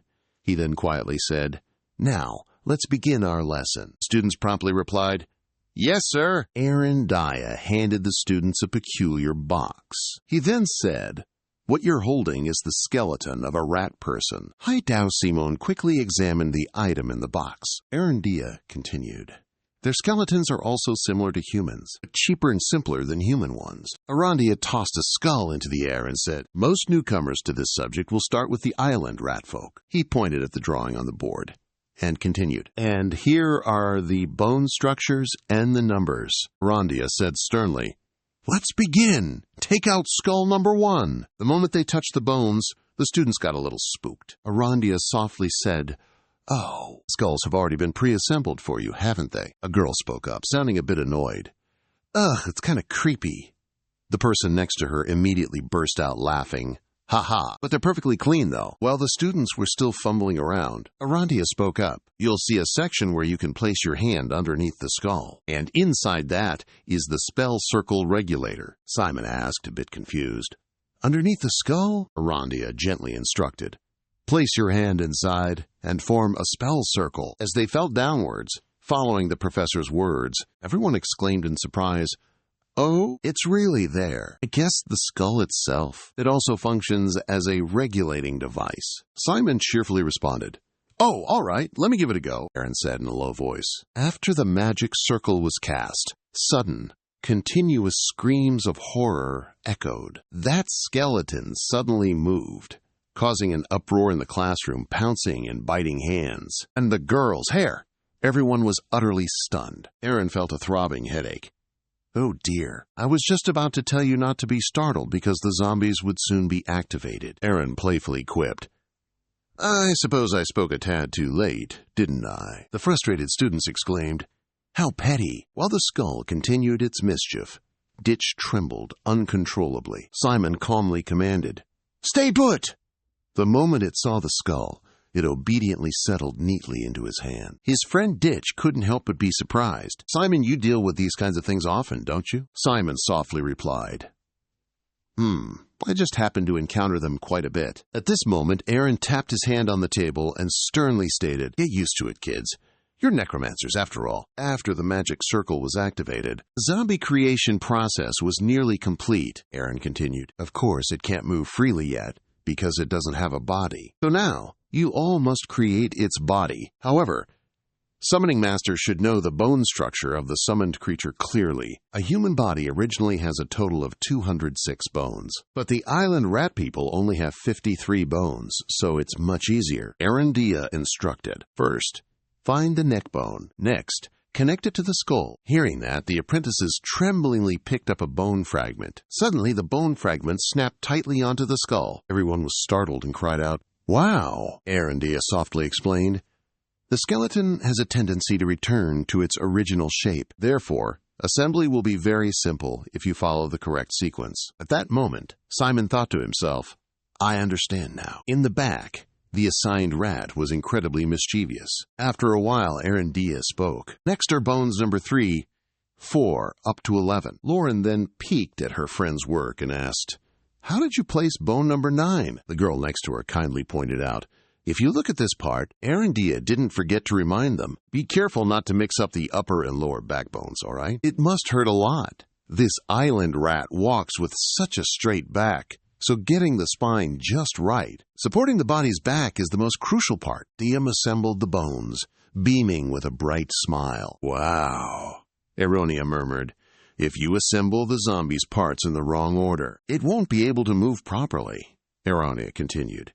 And the bones will creak. Movement will become quite a hassle. Then, at the most critical moment, the entire skeleton will snap apart. Witnessing Hector finish in the blink of an eye, the students gasped in awe. You really are good at everything. The absolute best. After a moment, Aronia softly said, All right, then. Let's move on and assemble number 16. Meanwhile, Melon had already finished, casually crossing her arms with a cold HMPH. Aronia then spoke up. We're almost done.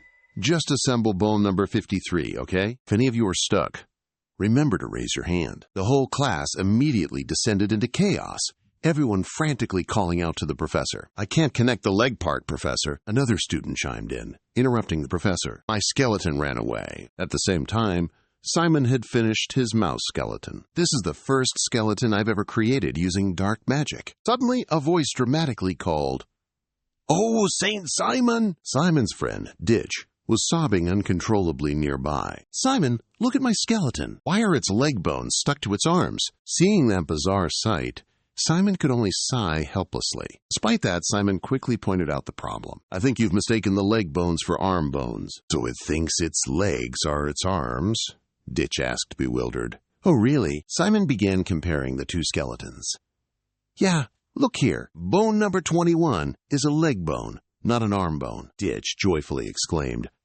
"You're right." "Why do they look so similar, though?" A little while later, Arandia gently announced, "Time's up." The professor spoke. "Today's skeleton assembly class has concluded. I will call up students for the final demonstration." Arandia called out, "Simon, Florentia, please step forward." Simon immediately replied, "Yes." Ditch, standing next to him, patted his dear friend's shoulder to comfort him. Arandia continued, "Next up is Hector Moe. Please come up." Hector didn't hesitate to say yes. As the two students stood opposite each other, Aronia softly said, "You have 10 minutes left." The professor clarified, "You two will assemble the skeleton and then use it to retrieve this necklace. Whoever gets the necklace before time runs out will be the winner," Aronia said in a low voice. "You cannot take the necklace yourselves or use dark magic, but other methods are allowed." After explaining, Aronia gently said, "All right, get into position. Prepare." Seeing Hector's swift actions, Simon felt a little anxious. Yet he managed to maintain a calm expression. The two simultaneously placed their hands on the skeleton. Aronia called out, "Begin!" Simon thought to himself, "I can do this! I can win!" Simon remembered every step perfectly. "First place the spine, and at the same time I'll place bones number 2 through 7. Then..." Suddenly, Simon dazedly looked up at the teaching assistant who was folding the sample model on the board and uttered, "Oh, I forgot to mention something." She softly warned, "You two are not allowed to cheat in this match." Hearing this, both Hector and Simon were utterly surprised as they looked at the small pieces in the box. Simon thought to himself, "No problem. At least the bones are numbered. I can arrange them in order, starting from number 1. However, the moment he picked it up, Simon realized something was off. "Wait, there are no numbers on the bones anymore." Arandia then spoke up, "Of course there aren't any. The bones you just used were merely for instructional purposes. The teaching assistant took care of numbering each and every one of them. But the skeletons sold on the market? They don't have numbers." Arandia narrowed her eyes and asked in a low voice, "Didn't I remind you all?" Arandia was quite firm. "A necromancer should get acquainted with these things," she declared. Despite some difficulty, Hector still patiently attached each part. Seeing that, Simon told himself, "Don't give up! I just did this. I'll remember the order of the main bones eventually." Simon reconsidered each step, starting with the second cervical bone. At this moment, Arandia was secretly observing, watching Simon assemble each bone. Arandia thought to herself, "The top-ranked special selection student has never assembled a skeleton before. Meanwhile, Hector, that big guy, has already recalled the sequence and structure." Arandia noticed Hector's unique approach. He relies more on knowledge than pure memory. The knowledge he gained in the preparatory class really helped him out. However, his intuition helped him avoid crucial mistakes. Arandia predicted Hector would win. He really has a knack for this. And that top-ranked kid over there? Seeing Simon struggle, Arandia secretly thought, "He's almost on the verge of collapsing. Did he never attend the preparatory class?" Simon seemed a bit flustered at this moment. Is this even the correct order? The classroom space suddenly became eerily quiet. Arandia thought Hector seemed to be the only truly talented one he'd seen in this class. In a flash, a skeleton gradually began to take shape. Hector confidently thought, "I'm definitely going to win." Seeing his swift movements, the other students all cheered, "Amazing, Hector! He's almost finished." At this moment, Hector patted Simon on the shoulder and secretly thought, "When I get the chance, I'll absolutely crush you. You'll never get the chance to compete with me again." Looking towards Simon, Hector muttered to himself, "I must turn him into the class's laughingstock. I'll crush his confidence in that number 1 title." Hector's ambition flared, eager to see him fall. Just then, Hector's mouse moved forward, taking incredibly steady steps. Then Hector's mouse leapt into the air and climbed onto the table. Everyone cheered enthusiastically. Hector noticed his mouse had the upper hand. Everyone loudly declared Hector had secured the collar, while others softly mentioned there were 5 minutes left. If Hector still holds the collar, he wins. Simon forced his trembling hand steady and told himself, Stay focused! Looking towards Hector, Simon thought to himself, I was far too overconfident. Hector had attended a preparatory school. I only just created this skeleton for the first time. My chances of beating him are extremely low. Simon figured that blindly cramming textbook knowledge was useless. He should have just ignored it. Simon began to see the path forward. That's right. Just follow your gut feeling. At this moment, Simon's speed had significantly increased. He thought to himself, I'll just assemble it my way. Seeing this, the students began to murmur and discuss, What the heck? He's already made a mistake from the very first step. A female student wondered. Or maybe he's just given up already. Everyone clicked their tongues and scoffed. No talent or courage whatsoever. They silently sneered. How did someone like that get first place? Meanwhile, Daikong couldn't stop worrying. At the same time, Simon was reevaluating the problem. The professor said to use the skeleton to retrieve the necklace, but he never said we had to assemble a perfect skeleton. He told himself, I don't have time. Forget those complicated structures.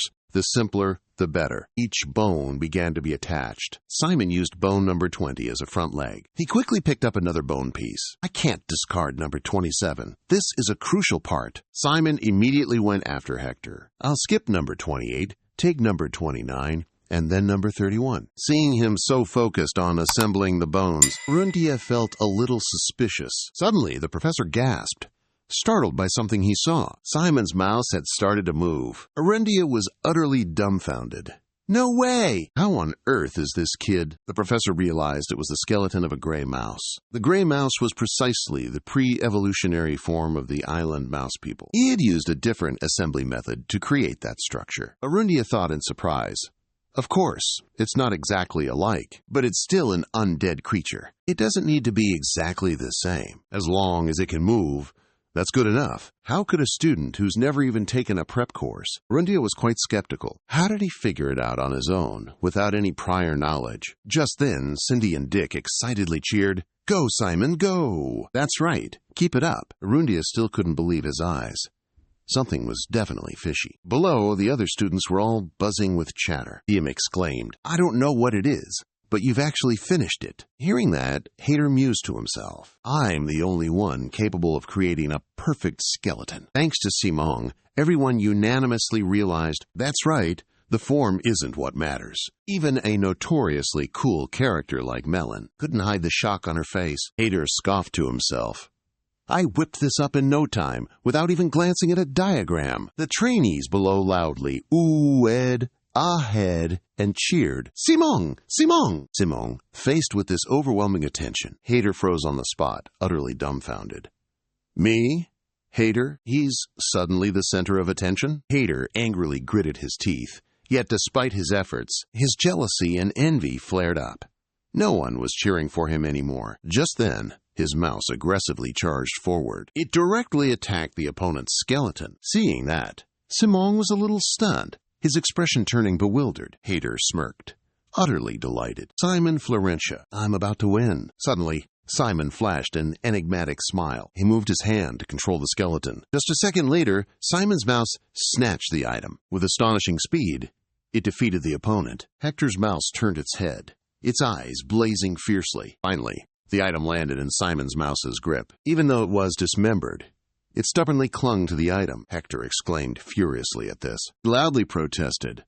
This is truly unfair, Professor Aaron. This is utterly preposterous. Hector bellowed. You said we had to use asterisk a whole skeleton to get the necklace, but this is just a single bone. It's not a skeleton at all. At that moment, Simon spoke up. Just one bone, you say. At that, Hector flinched. Simon murmured, I don't think so. The instant he extended his hand, a powerful surge of energy abruptly swept forth. The skeletal joints of Simon's mouse rapidly reconnected. Witnessing that scene, Hedda was so stunned his jaw dropped. What the heck? In just the blink of an eye, Simon's mouse was fully formed. He then asked, so what now? Following the command, the skeleton promptly returned the item to its master. Simon wore a triumphant grin. I suppose things are fair now, eh? Heta gritted his teeth in fury. Just then, Aronia cut in. That's enough, the professor sighed, then announced, the winner is Aronia, he declared to Simon Florentia. After learning the result, Simon gently lifted the skeleton. He tossed it sky high, then joyfully yelled, Wow! Simon flashed a proud smile. I won! Meanwhile, in the headmaster's office, the professors were deep in conversation. One of them inquired, Professor, it's good to see you. How was the first day of class? Baheen replied, I noticed quite a few impressive students in class this year. Another professor nodded in agreement.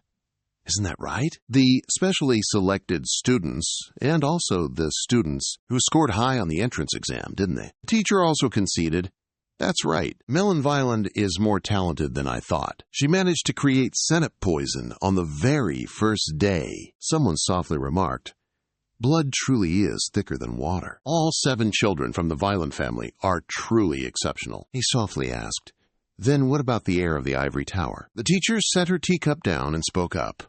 Ah, Shan-an, you mean. No wonder the tower is so proud of them. The professor continued, And isn't Sathel also absolutely brilliant? They have completely shattered previous notions about half-giants, haven't they? There were prejudices that half-giants weren't skilled in using magic. As for Sathel, I should ask if they're interested in specializing in magic. They jovially asked each other, Aha, you've already picked out a student? Someone didn't forget to remind them. Interacting with students during the protection period is against the rules, you know. At this moment, a professor spoke up and asked, Hey, Professor Baheen, you taught a class today too, didn't you? How was it? Baheen gave a meaningful smile and asked in return, What do you mean, Professor? The professor replied, You know what I mean. This specially selected student, the number one whom Sir Neptus personally chose. You know? Baheen quietly said, He lost to another student in my class. I'm not sure if he possesses any great talent. Is that all? Hearing this, the other professors grew a little doubtful. That's quite unexpected. He's still supposed to be number one. Is there really nothing special about him at all? Baheen said softly, Well, he does have good stamina. He endured 9 exhaustion spells during class. The professors looked a bit surprised. 9 times? Stamina is indeed quite important. But that's hardly impressive enough for a specially selected student, the number one, is it? Just then, Aaron walked past, yawning theatrically. Baheen spoke up. Oh, right. You taught Class A today, too, didn't you, Aaron? Aaron set his teacup down, then turned and replied, Yes, why? Baheen quietly asked, What do you think of the specially selected student, the number one? Aaron bluntly replied, A slow and thoroughly mediocre kid. They possess a certain unique flair when creating innovative samples, even if there are flaws. Hearing that, Baheen was momentarily startled, and the professors began buzzing with discussion. I don't think this year's top student is truly that exceptional. There's no way they were chosen by Lord Neptune. Baheen forced a smile to his lips, but his heart was brimming with suspicion. Did Aaron just inflate their reputation? Baheen set his teacup down, deep in thought. He's known for being quite a picky individual. For him to go out of his way like that, it can only mean he's really taken with that top student. Gazing towards Arandia, Baheen thought of him as a slow, ordinary kid. He who still possessed some uniqueness when creating innovative samples, even with their flaws. Those were the highest praises Aaron could possibly bestow. Baheen began to ponder, a kid chosen by Neptus, and now catching the eye of the notoriously picky Aaron. Baheen stroked his chin, pondering. I'm growing increasingly intrigued by this youngster. Then Baheen called out, Oh, right, Aaron. Baheen gently inquired, That declaration you made last year, you're still going to do it, aren't you? Arundia seemed a bit confused to hear that. Baheen gave a knowing smile and began to speak.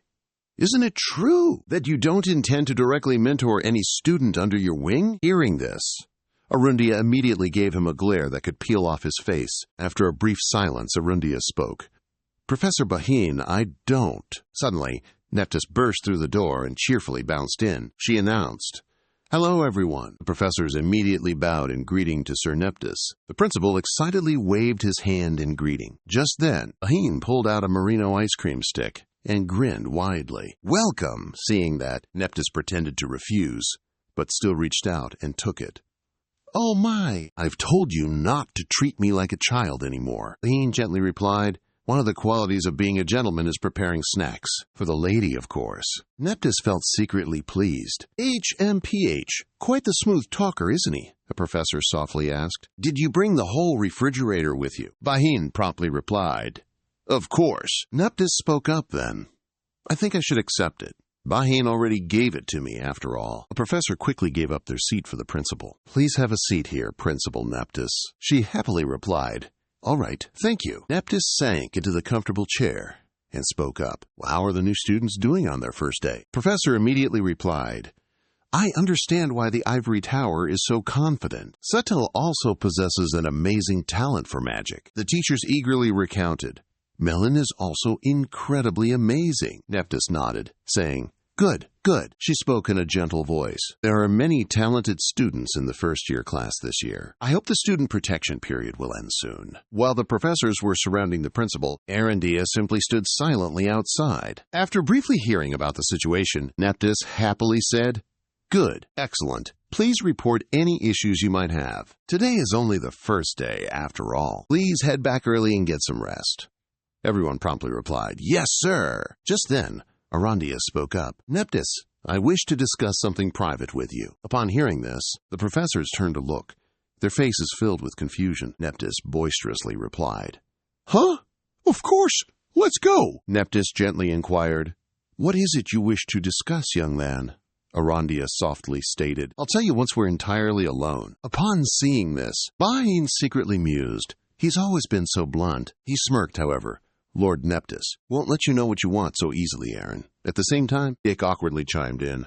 What are we going to do? All the 4-person rooms only have one vacant spot left. Simon sighed regretfully. It seems we arrived at the dorms far too late. Even the students strolling around here are from our class. Dick softly stated, The summoning class ended 3 hours ago.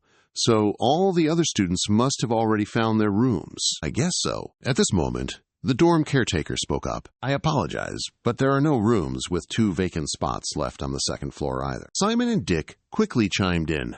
No worries. It's not your fault at all, ma'am. Simon pointed at the paper, then softly inquired, Are there no rooms left on the 3rd or 4th floor either? Or 2 vacant spots, perhaps? The caretaker, flustered, replied, Yes. It's pretty much the same on the other floors. Simon then offered an idea. Maybe we could go to a room and ask if they'd be willing to swap places? He added, I just want to check the other floors to be absolutely certain, you know. At that, the caretaker chimed in. Well then, I'll tag along as well. Perhaps I can be of some assistance. Suddenly, 3 students emerged from the distance. They were burdened with heavy luggage, yet enthusiastically laughing and joking amongst themselves. In their heedlessness, the trio crashed right into the caretaker. Even then, one loudmouth brazenly bellowed, Get out of the way! The caretaker, jolted, shrieked, Hey! Hey! Slick-haired dude irritably snarled, What in the world? I told you to move out of the way, didn't I? The caregiver reluctantly backed down. Her apology wasn't enough. The 3 of them immediately started playing the blame game. A low-level staffer like you, daring to block our path, and this corner is damaged because of you. What do you intend to do about this? The caregiver quickly bowed. I'm so sorry. I'm incredibly sorry, the slick-haired guy grumbled. Sorry, my foot. What are you doing just standing there frozen? Just move this thing already. The caregiver quickly responded. All right, I'll do it right away. Just then, Simon stepped in front of the caregiver and said, Excuse me, Simon asked, his voice serious. Can't you see I'm talking to her? The guy in the back immediately piped up. Exactly, exactly. We were here first, so don't just cut in. Besides, it's obvious you intentionally bumped into her. Seeing this, the slick-haired guy completely lost it. What in the world is wrong with you guys? You're just a bunch of commoners, aren't you? Who do you even think you are? Seeing his companions about to get physical, the one next to them quickly intervened. Whoa, hold on! The guy with the slanted hair yelled. That's him! He's the #1 specially selected student, the one who recited the oath. As the student representative in the auditorium, at this moment, Simon gave them a glare that could melt faces. Noticing that murderous expression, the 3 of them immediately scurried away. Right, let's be more careful next time. Now scram. Seeing the situation had been resolved, the caregiver happily said, Thank you for helping me. Simon gently replied, You don't need to thank me. I just did what needed to be done. Behind them, Dai laughed gleefully, teasing those cowards. Ha. The caregiver then said, All right, so shall we go? After reviewing everything, the caregiver spoke up. Actually, there's one room with 2 empty spots on the 4th floor. That's room 409. It's a 4-person room with a beautiful view, and it's also near the main staircase. She clearly looked perplexed. Let's check which rooms have students. The caretaker softly said, Rooms 412 and 413 only have 1 spot left. However, they're right next to room 409. Maybe we should just peek into those rooms? Simon looked confused. So what about room 409? Is there some kind of problem with it? The caretaker hesitated, responding, It already has a student in there. Simon simply said, Then we can just ask if we can join them. Hearing that, the caretaker quickly waved her hand. But one of them, she then clarified. Their name is Kazan Evan, and they were here last year too. Simon felt even more confused. Last year? But this is a freshman dorm, isn't it? The caretaker recounted the situation. Kazan failed to advance to the 2nd year. I heard they have some issues, so they have to start all over again, she softly whispered. I'm just a dorm caretaker, so I don't know the full details. But she heard that many of their roommates had to request a room change. They had bruises on their faces, and Kizan often got into a lot of trouble, too. That's what she heard. It said Kizan usually managed to drive away even the most problematic students. It's strange that he's an exception, Simon and Dex asked, bewildered. Really? Dex quietly asked Simon. Should we go to a different room? Simon replied bluntly. No, at the very least, let's say hello first. Dex couldn't help but flinch. What? Hey, wait! Seeing Simon touch the doorknob, Dex quickly cried out, You're actually going in? The moment they stepped inside, they both sensed a gloomy atmosphere. Dex, scared, cowered behind his best friend. Simon! Simon stepped toward the blanket and said, Hello, excuse me. Sorry to bother you while you were sleeping. Hearing the voices, the person under the blanket flinched slightly. Simon said softly, We'd like to stay in this room with you. He softly asked if that was all right. At that moment, a student with a gloomy face turned to him, glaring furiously, killing intent. A thick, suffocating aura emanated from him. Kazan Evan's eyes suddenly glowed red. He glared and said, You new student! Suddenly the atmosphere changed completely. The killing intent vanished, as if nothing had happened. Kazan Evan scratched his head and mused. Ah, I see. So today's the day to check the application results, huh? Time really flies, doesn't it? He turned back to Simon Florencia and, with a hint of formality, said, You don't need to be so overly polite. After all, I'm just a first year too. Hearing that, Simon followed suit and called him by his name. Oh, all right then, you? Kazan Evan scratched his head again, cutting him off. Correct yourself. Just call me Kazan, that's perfectly fine. Then he looked at the 2 new students and warned them, I don't know how long you 2 will be able to last in this academy, but remember these 2 things carefully. Hearing this, Dick Haywood also was no longer trembling in fear. Instead, driven by curiosity, he straightened up, eager to hear more. Kazan Evan quickly laid out his demands. First off, don't you dare stick your nose into my business. Secondly, don't you dare make a ruckus before I go to sleep. Once I'm asleep, you guys can scream, dance, or do whatever you want. Simon Florencia immediately deduced, Oh, so you're letting us stay then? Kazan Evan didn't pay it any mind. He just lay down on the bed, pulled up the blanket, and mumbled, It doesn't really matter, isn't that right? If not you 2, then someone else would have come. It's the only vacant room left, after all. Kazan Evan pulled the blanket over his head and went to sleep. Simon Florencia and Wood, on the other hand, didn't know what else to say. Space fell into an awkward silence. The 2 left the room and informed the dorm caretaker, We'll take this room. She, with a hint of worry, asked again, Are you 2 sure about this? Simon Florencia cheerfully replied, Yes, it'll be fine. I don't think he's a bad guy. Since the principal party had already agreed,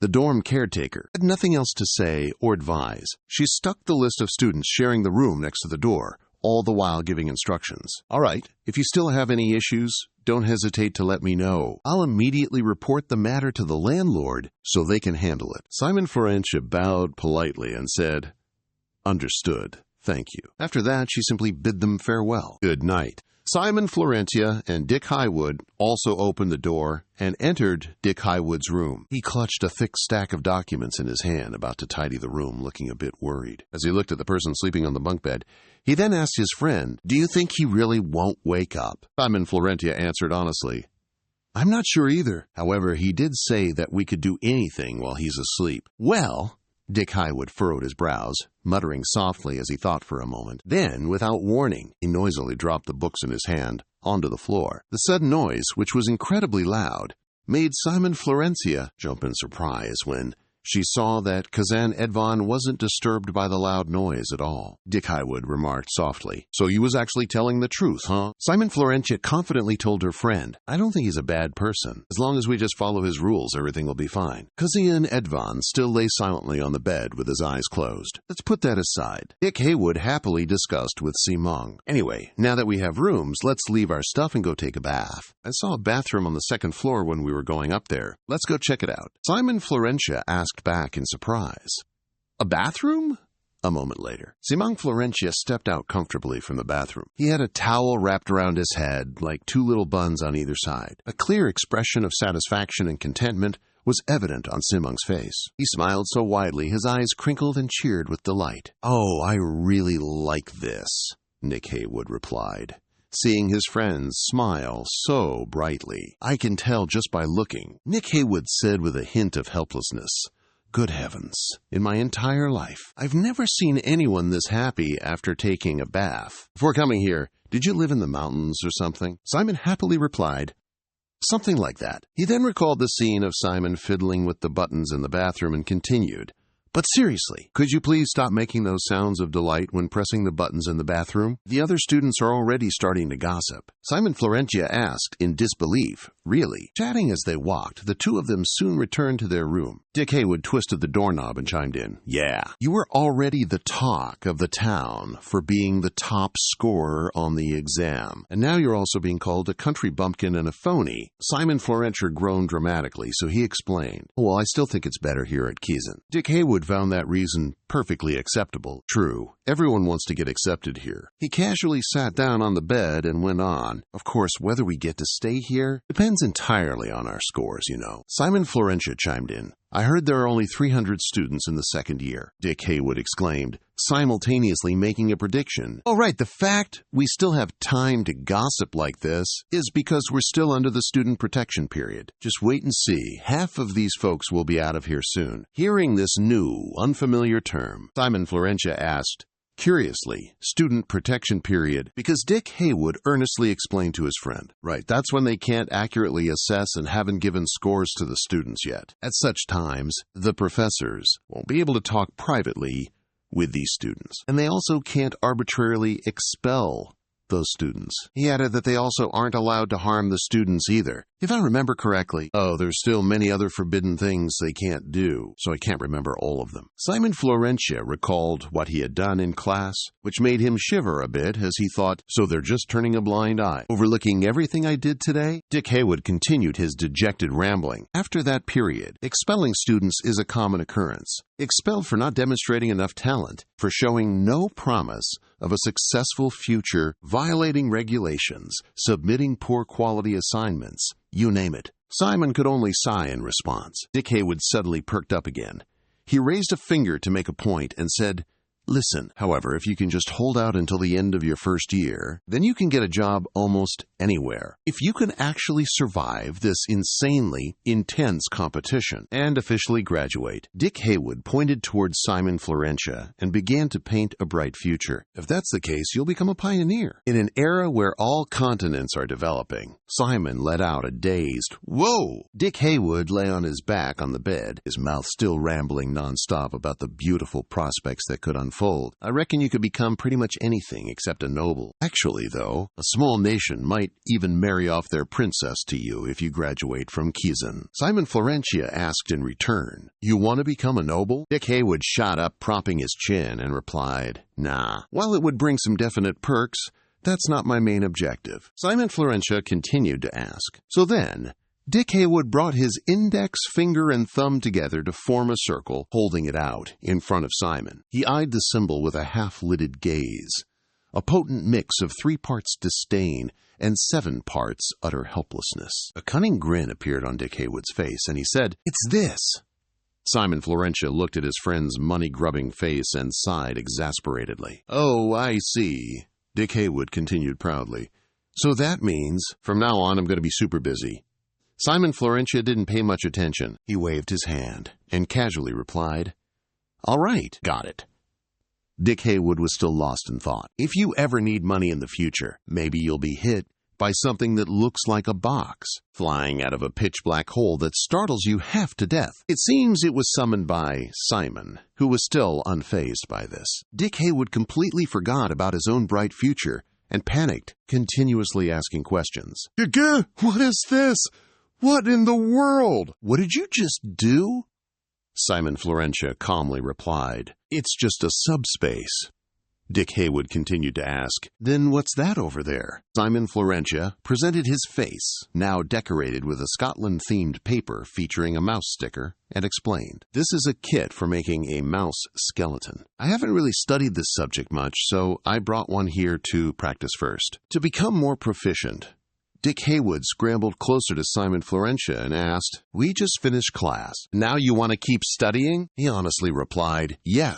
It's just that I don't want to forget everything I just learned." Dick Haywood wondered, "So this time, are you planning to assemble it in the correct order?" Simon Florentia grabbed the head of the mouse skeleton, smiling as he affirmed, "No, my friend. This time I'll just follow my gut and feelings." After that, he started fumbling around, assembling the bones together. Dick Haywood stared, bewildered, unconsciously exclaiming, "Whoa!" Upon seeing the mouse skeleton assembled, Dick Haywood remarked, "All right, this one. It's the same type as the one you made in class." Simon Florentia nodded, saying, "Exactly, but it can be improved even further. I spent more time, yet there's still a flaw. One leg is a bit loose. Even though it wasn't perfect yet, Dick Haywood still praised him. "Yet, you still managed to form it into a complete skeleton. I don't think I could do that." Suddenly, Simon Florentia reached out and patted the mouse-shaped skeleton's head, saying something puzzling. "I'm sorry." As soon as he said that, Simon Florentia forcefully destroyed it. The skeleton's bones immediately fell apart into pieces. Dick Haywood was aghast at his friend's actions. He cried out in shock, "What? What is that? What's going on? You did such a good job." When his friend didn't reply, Dick Haywood looked at him in confusion and called out, "Yo, Simon!" Actually, Simon Florentia was engrossed in recalling Professor Arundia's words that he had said in today's class. A skeleton created through summoning magic will usually bear some characteristics of its former body. Professor Arundia held up 2 bone fragments that had been reattached together and explained. The official name for this is regenerative force. The professor's teachings about its other name still echoed in Simon Florentia's mind. It is also known as gravitational pull. Simon Florentia sighed softly and closed his eyes. He began to sense the entire room and the scattered bone fragments around him, simultaneously muttering the words the professor had spoken. Skeleton would usually carry the characteristics of its old body, so if I can recall their original positions, with each word from Simon Florentia, the bone fragments gradually twitched, reconstructing their original form. Wouldn't be difficult. They began to waver more and more, and Skeleton's skull also vibrated. Feeling the time was right, Simon Florentia shouted,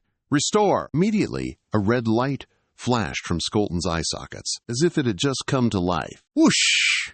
The skull flew rapidly past Dick Haywood, making him jump in fright, and let out a loud, "Ah!" Skeleton's parts swiftly and automatically reassembled themselves exactly as before, without a single misplaced part. Dick Haywood leaned in closer to observe clearly, then exclaimed, "Wow! To see it regenerate like this is still truly amazing." Simon sincerely replied, "Oh, really? Thank you." Dick Haywood was speaking when he suddenly yawned. "How on earth did you manage to do this when you didn't even prepare for it? Your nagging is making me incredibly sleepy." "It's late. I'm off to bed," Dick Haywood said, turning to his super-talented friend. "What about you?" Simon watched the skeletal mouse creature slowly approach him. Simon, unsure, asked, "Me?" He stroked its head and said, "I want to experiment a bit more." Dick Haywood slowly stood up.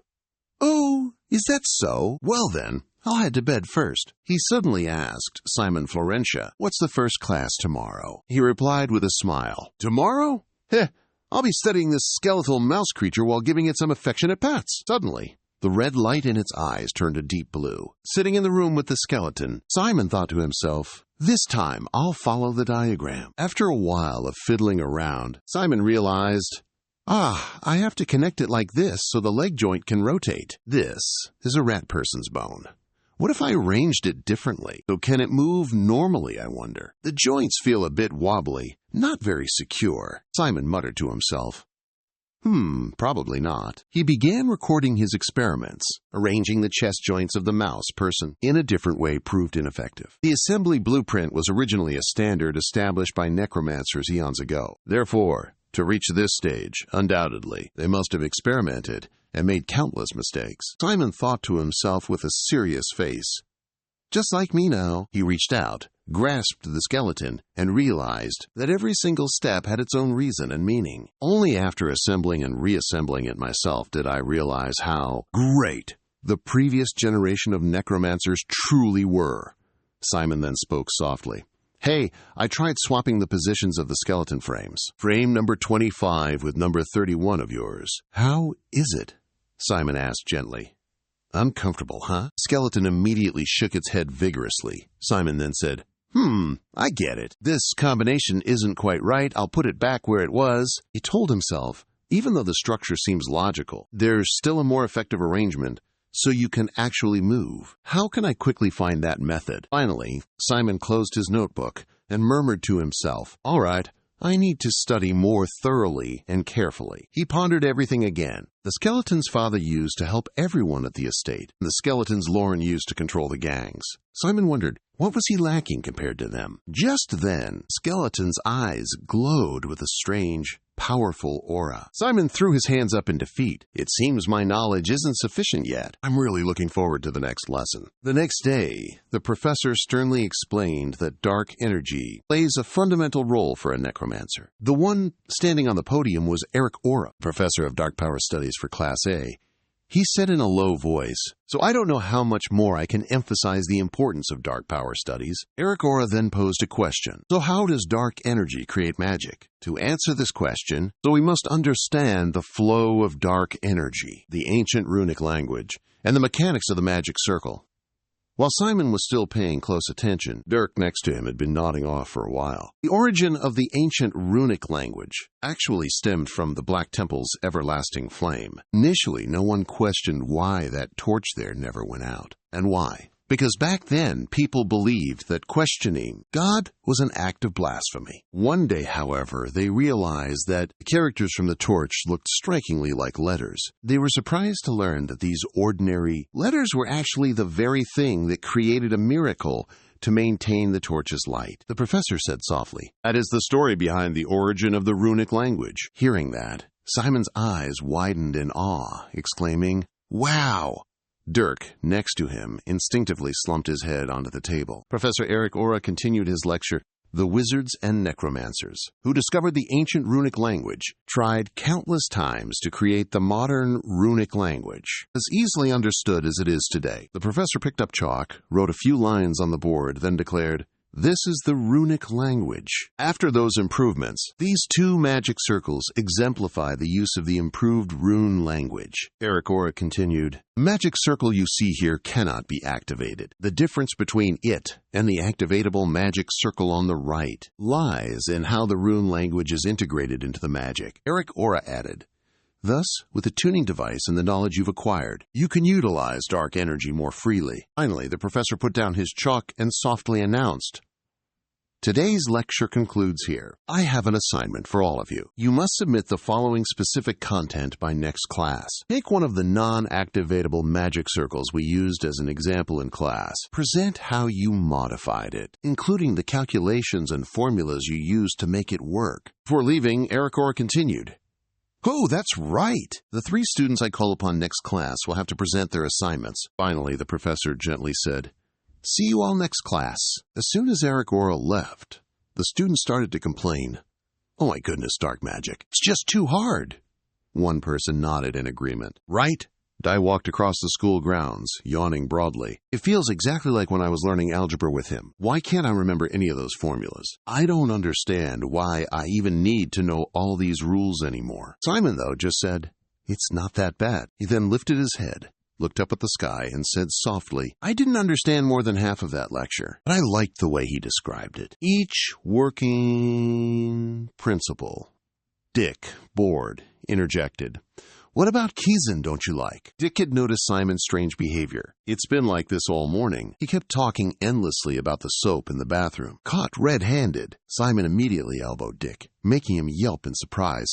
Oof! Dick scurried after him, calling out, "Ow, that hurt! Hey, Simon, wait for me!" Upon reaching the training grounds, Dick quietly asked, "Hey, Simon, what's the next class?" Simon replied, "Combat Magic." Looking at the grassy field before them, Dick couldn't help but feel a pang of doubt. "We're going to learn here? Where's the professor?" Simon softly replied, "I don't know either." Jan pointed into the distance and exclaimed, "Hey, everyone, look over here." Before the students' eyes was a strange cloud of dust. Noticing the movement, someone bewilderedly asked, "Is something approaching?" The other students also widened their eyes and exclaimed, "Wow, do you guys feel the ground shaking?" Heading towards them was a bulky figure. Noticing the strange creature, everyone was startled. Not just one, but an entire herd of hippos were charging rapidly forward. In the blink of an eye, they had surrounded the students and cornered them. Everyone trembled and cried out, "Why are there hippos here? Whoa, what's going on?" Suddenly a laugh rang out. "Ha ha ha ha! Welcome, new students." The bald professor arrogantly sat on a hippo's back and spoke. "Today, Professor Hongbang will be teaching on the steep mountain. Now, everyone, climb onto the hippos' backs." Hearing that, the students jumped in surprise.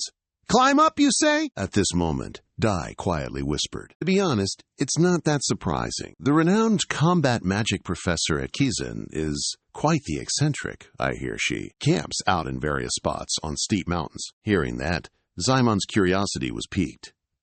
"Really?" Just then, an arrogant student blurted out, "Hey, are you seriously telling us to climb that Bing?" He bellowed. "You need to lay down a mat or something on that monstrous thing first before we'll even consider going up there. How are we supposed to sit on it otherwise?" Assistant Instructor Brad stood up, clearly vexed, and let out a sharp hiss. Good heavens! A mystical aura radiated from his feet. Assistant Instructor Brad suddenly shot into the air, much to everyone's astonishment. "What?" The arrogant student from earlier seemed to not believe his eyes. Assistant Instructor Brad, with his robust physique, charged straight towards the student. The student shrieked in surprise. That student shrieked, "What do you think you're doing?" Even with Assistant Instructor Brad pinning him to the ground, he still gaped his mouth wide and bellowed, "A mere servant! A petty nobody like you dares to get in our way? We are Kizan students. This is utterly disrespectful." Assistant Instructor Brad felt that he had been utterly disrespected. He growled back, "Servant?" Suddenly, Assistant Instructor Brad glared furiously. How can these new students be so foolish these days? Assistant Instructor Brad sternly reminded them, "You must call me Assistant Instructor, not your butler." Seeing this, Student Kia immediately backed down, saying, "I apologize." Assistant Instructor Brad smugly spoke up, "HMPH.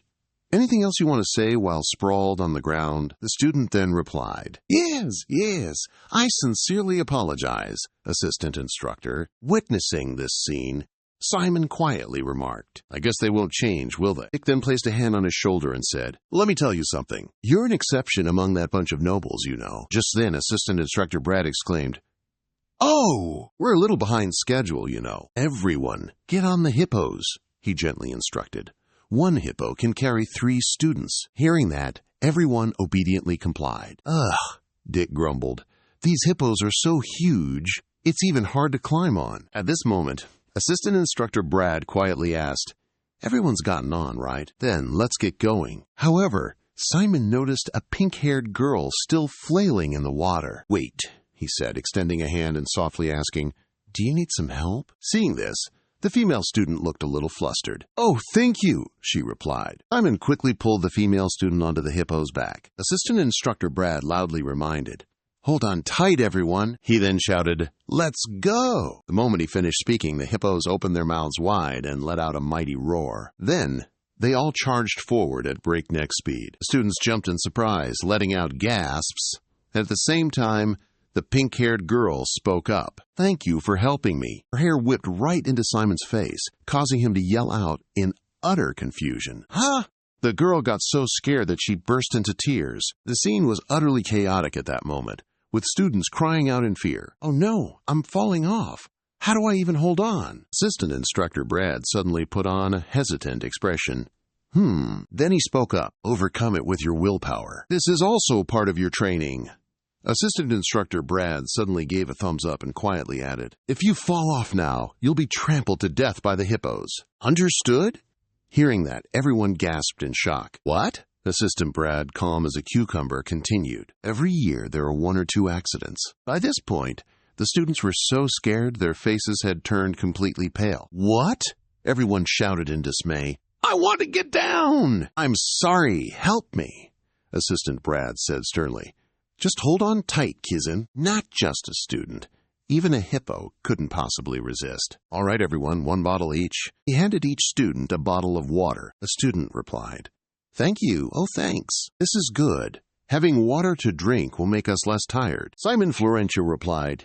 Yeah. Kami looked up at the sky and said in alarm. Suddenly, a loud voice said, Welcome, students, to the class. All the students below began to buzz with chatter. There was a white bird perched on Hong Bang Tun's shoulder. Soku Maklat introduced herself to everyone. I am Hong Bang Tun, Soku Maklat. She said, This semester, I will teach you combat magic. Information.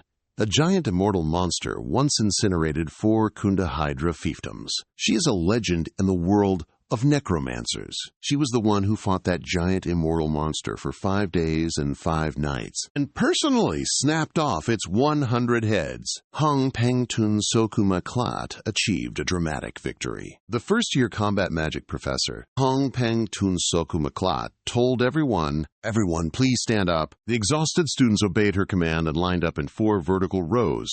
The students replied, Yes, Professor. Someone named Melon Violin wondered, What? 4? Assistant Brad explained, You're forming 4 vertical rows, all right? Everyone hurry up! The students replied, Yes, ma'am. They whispered among themselves. Oh, it's 4. Speak up. Good job. I will depart immediately.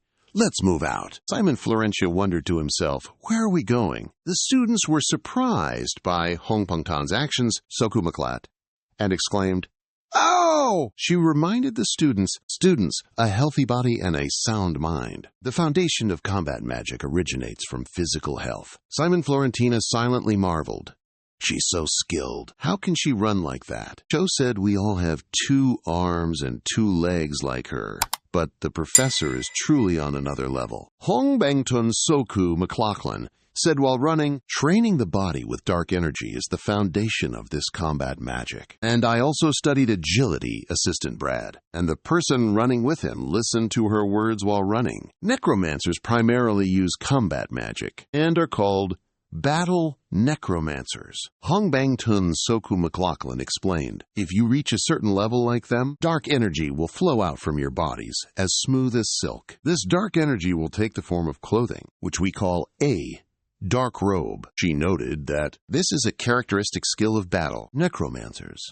Hong Bangtun Soku McLaughlin reminded the students here, the trees are dense. Be careful, everyone. Haywood, running behind, yelled with all his might. Ugh, I'm really jealous of those with a knack for this subject. Simon Florentia thought to himself, wow, what talent! He watched his friends ahead leaping through the trees and admitted that, you're right, they look like they're just playing around. The guy behind him groaned tiredly.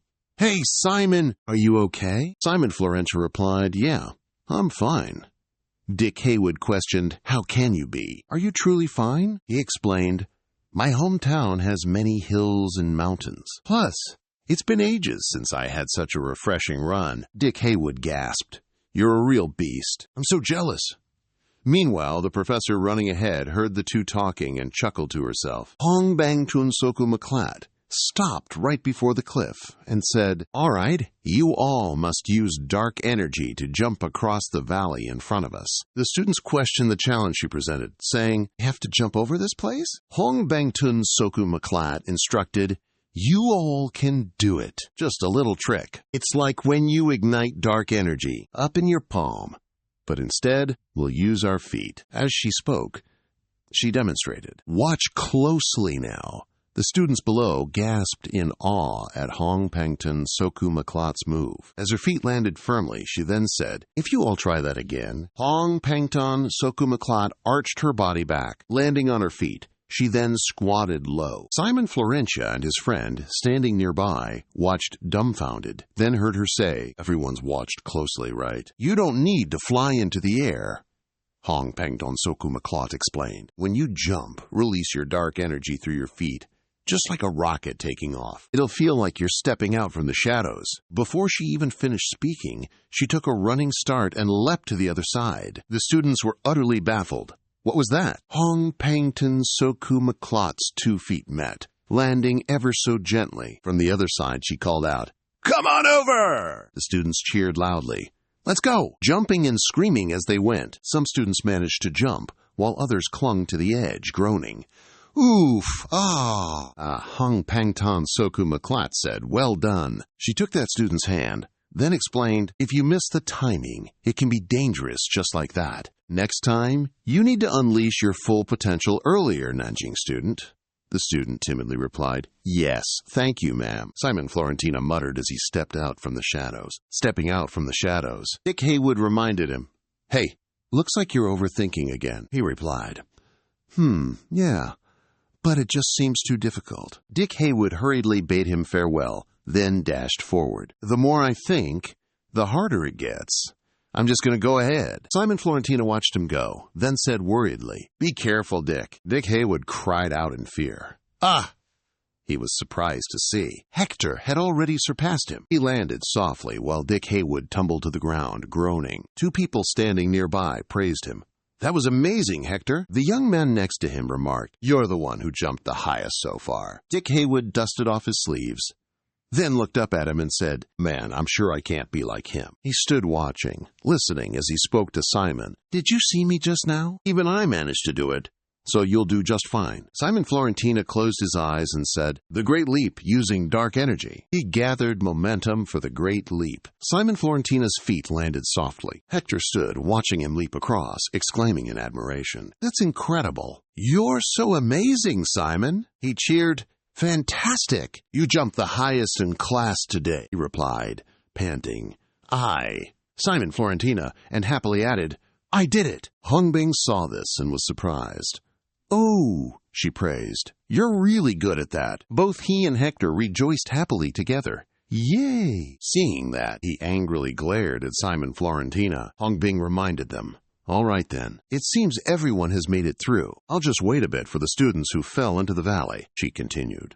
"Once they return, we'll move on to the next location." He happily replied, "Yes, Professor." Dick Haywood asked Simon Florentia, "Oh, right, Simon. Do you want to take a look at this while we're at it?" Simon wondered, "What is this?" He pointed inside the book and showed him. "It's the list of students we need to recruit for our class group. Our class group starts next week. We should start preparing. I've already listed everyone's names. Their strengths and personalities, too." Simon exclaimed, "Wow, that's incredible. How did you manage to find all this out?" Dick Haywood replied, "It's a secret." Simon Florentia thought that while he had only just caught up with his studies, the most important person, Dick, had already had time to observe the other students. "In class!" He looked at Dick Haywood and secretly thought, "Oh, so that's why he sought me out instead of Hayter? Because after observing Hayter, he figured he couldn't get along with him." Simon Florentia stated, "After all, you need to get along to maintain a group." Simon Florentia asked him, "So what do you think?" Dick Haywood quickly replied, "Most students in our class are quite proficient. They're all good, but..." He looked at Cammy and said, "That girl, the one who rode the hippopotamus with us, I bet as soon as the student protection period ends, she'll be expelled in no time." Dickie Wood looked at her and explained, "Only 2 people in class fell into the valley. She was one of them. She's also quite timid, so she'll probably get bullied." Hearing that, he said, "I see." While the 2 were chatting, Hong Bang-seok shouted loudly, "All right, everyone. She says we've walked for a minute already. Now, let's keep running, huh?" The students all replied in unison, "Yes." One of them offered an opinion. "I think we need a break, miss." Simon Florentia remarked, "This subject is really energetic. So much fun." Dickie Wood replied, annoyed, "You think this class is fun?" He was puzzled when he heard him say that. The students panicked, screaming loudly, "Professor, those hippos are charging right at us, ma'am." Seeing her so far away, the students quickly turned to the professor. "We should ask the teaching assistant for help." They frantically realized, "Wait, he's not here either." Simon Florentia gravely said, This is bad news. He stood before the hippos, murmuring to himself. Time to step up. He flipped high into the air, then declared, "From the depths of the dark night." Simon Florentia wondered to himself. It was promised there would be no danger during the student protection phase. Could this truly be an accident? Simon Florentia landed lightly, then thought to himself, if we can't avoid these hippos, someone could get seriously hurt. He helplessly watched the hippos charge straight for him. Whoosh! A short-haired student suddenly used magic to subdue a hippo. That magic formed a protective barrier, shielding everyone from their attacks. Two young men sat on a tree branch, one on each side, watching the hippos stampede forward. Cindy Vivaci flew closer to Simon Florentia, greeting him, "Ah! Simon, long time no see." Bo got a greeting from her. He landed and muttered to himself, "It seems I don't even have the right to worry about others." Dick Haywood called out, "Hey, Simon!" He was up on the pillar and asked, "Are you all right?" Simon Florentia replied, "Yeah." He lowered his gaze, thinking, I really did worry too much. I can't believe I have to compete with 1,000 academic geniuses. Dick Haywood asked him again, "Are you sure you're okay?" He told him, "You must be really shaking, don't worry. All those hippos were tamed by Professor Hong Bing." "Already tamed, you know," Simon Florentia replied in surprise. "Huh, really?" he explained. "Yeah, she's a master of combat magic, but she can also use the power of the Greed bloodline. When I was up there, I saw the hippos just surround those kids who fell. They didn't actually charge at them or anything." Simon Florentia replied, "Oh, I see." Assistant Brad urged, All right. No time to sit around and rest now. Get up." The tired students replied, "All right, sure." The teaching assistant added, "The hippos will come back and attack again. Hurry, get up." Kami Jun replied nervously. Yes, teaching assistant Brad reminded them. The professor is already waiting downstairs. Let's go right away. As the scene shifted to a dense forest, Hong Peng Tun Sokumaklat called out loudly, "Everyone!" Simone Florentia was surprised by the sight before them. "Wow!" Hong Peng Tun Sokumaklat exclaimed. "There are no more obstacles. Hurry and come over here." The students exclaimed in surprise.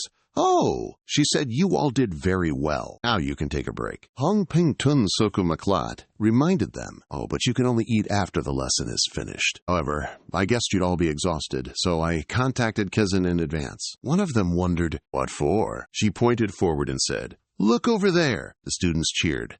"Lunch?" she asked. "Are you excited?" The students cheered. "Yes, the professor is the best." Dick Haywood said to him, "Oh my, no professor is quite like her. She even lets students eat during class with other strict professors at Kaizen. That would never happen." Simon Florentina said, "By the way, Dick, I think it's a bit different from the rumors I heard before coming here." He looked at Hong Ping Tun Soku McLaughlin and teaching assistant Brad and said, "What rumors, Simon Florentina?" "I heard that Professor Hong Peng is one of the most typical Kaizen professors." Dick Haywood wondered. "You mean Professor Hong Peng?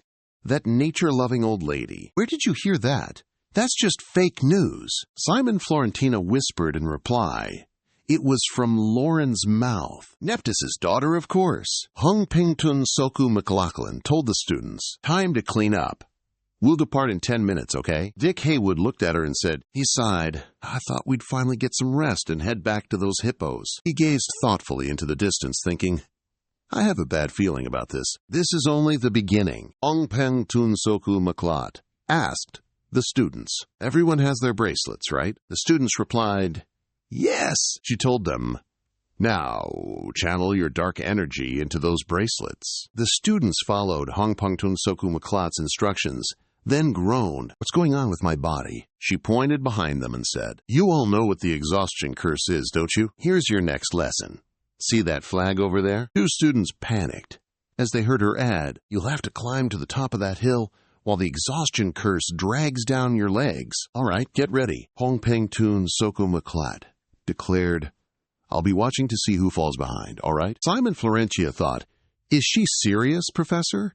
Is this even allowed?" Hong Peng Tun Soku Maklat reminded them, "All right, get into position, everyone." She shouted, "All right then." Teaching assistant Brad then yelled, "Ready. Go." A few students who fell behind are now catching up. The student with blue hair is pushing himself to climb ahead. Simon Florentia tried to grab onto the rock in front of him. Using it as a foothold, He grunted in exhaustion. Simon Florentia tiredly thought to himself. Even lifting 1 foot feels like a monumental task. His head was spinning, so he tried to reassure himself. But this has nothing to do with the preparatory class anyway. This is purely a test of willpower and endurance. Simon Florentia mused to himself, if I fall behind here, I'll never catch up to what's ahead. He resolved to push forward no matter what happened. Hecate Moore turned to his left, saw him, and immediately thought, damn it, it's Asterisk him again! I've already used a special skill to lessen the curse's effect and moved ahead. Yet, he's still keeping up with me without any dirty tricks? How? He muttered to himself. All right, this time, I'll show you. Hong Peng Tun Sokuma Kelat stood above, cheering, go, go, go. Almost there. Hecate Moore secretly resolved. This time, I'll do the same. This time, both of them shared the same resolve. First place had to be theirs. At the most crucial moment, it was a photo finish, with 1 foot just barely ahead between 2 contenders. Hong Bang Dun Suke Malate announced, the first place winner is Mei Lin Wei Lande. She congratulated Mei Lin Wei Lande. Congratulations, you've secured the #1 spot, she replied. Thank you, Professor. Hong Bang Dun Suke Malate asked curiously, you walked up here like it was a normal stroll? How did you manage that? Mei Lin Wei Lande replied, yes, I discovered the resistances to the exhaustion curse. She inwardly acknowledged HMM Hong Bang Dun. Suke Malate said, well done. You may rest now, she replied.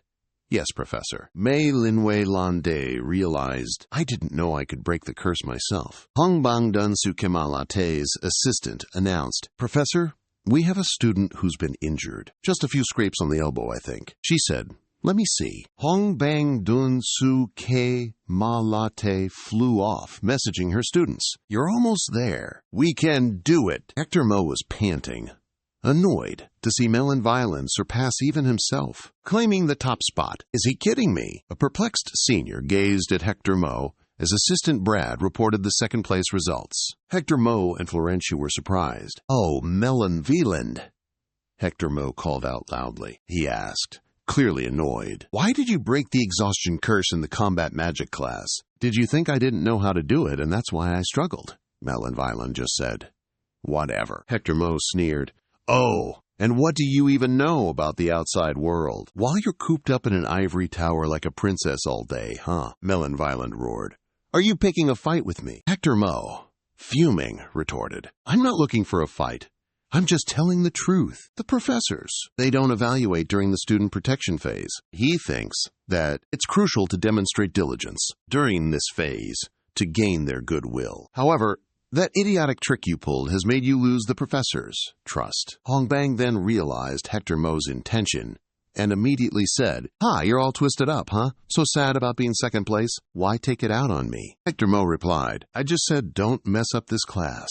He irritably retorted, as for me, I have no interest in you whatsoever. The assistant instructor said, Simon Florentia, you ranked 3rd. Simon Florentia wearily replied, thank you. Slumped down at the base of a tree, sighing in relief.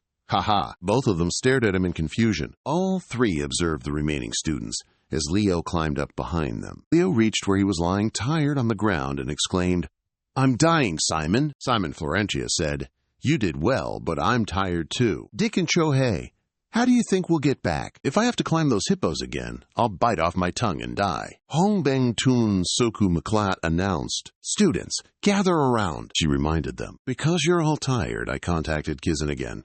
I'm allowed to use the temporary teleportation chamber for instantaneous teleportation, so everyone please line up. The students erupted in cheers. Woo-hoo! Thank you, Professor Hong Bang Tun Soku Maklacho. Next, Simon Florentia and Dick Haywood. Here, stepped into the labyrinth and exclaimed in surprise. Simon Florentia tripped and face-planted, yelling, oof! He scrambled up, groaning, Ki-ai Kaisen? Where on earth am I? I'm pretty sure this isn't Kizan. Simon Florentia looked around and concluded, this looks more like my humble abode in Les Hill. A reassuring voice came from behind him. Apologies for the scare, Simon. He realized it was Professor Hong Bang Tun Soku Meklacho who told him, please, sit down. I will explain why you're here. She explained to him. Actually, someone tampered with the teleportation circle.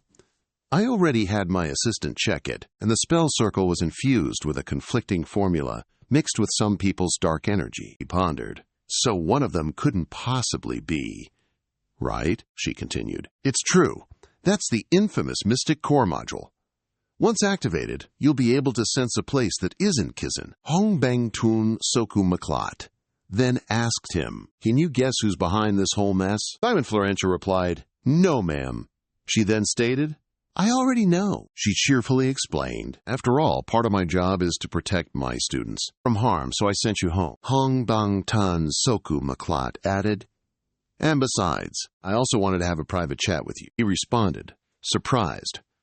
"With me, ma'am?" she stammered, explaining that during the student protection period, private communication with students is strictly against the rules. However, from what I've observed, the other professors have already broken those rules too. Hong Bang Tun Soku Maklat then called out, "Simon Florentia." He replied, "Yes, ma'am." She then asked, "How about you specialize in combat magic?" Hong Bang Tun Soku Maklat added, "If you're willing, I'd be more than happy to take you on as my personal disciple." Simon Florentia then realized what she meant. "You'd take me as your disciple." She replied, "That's right.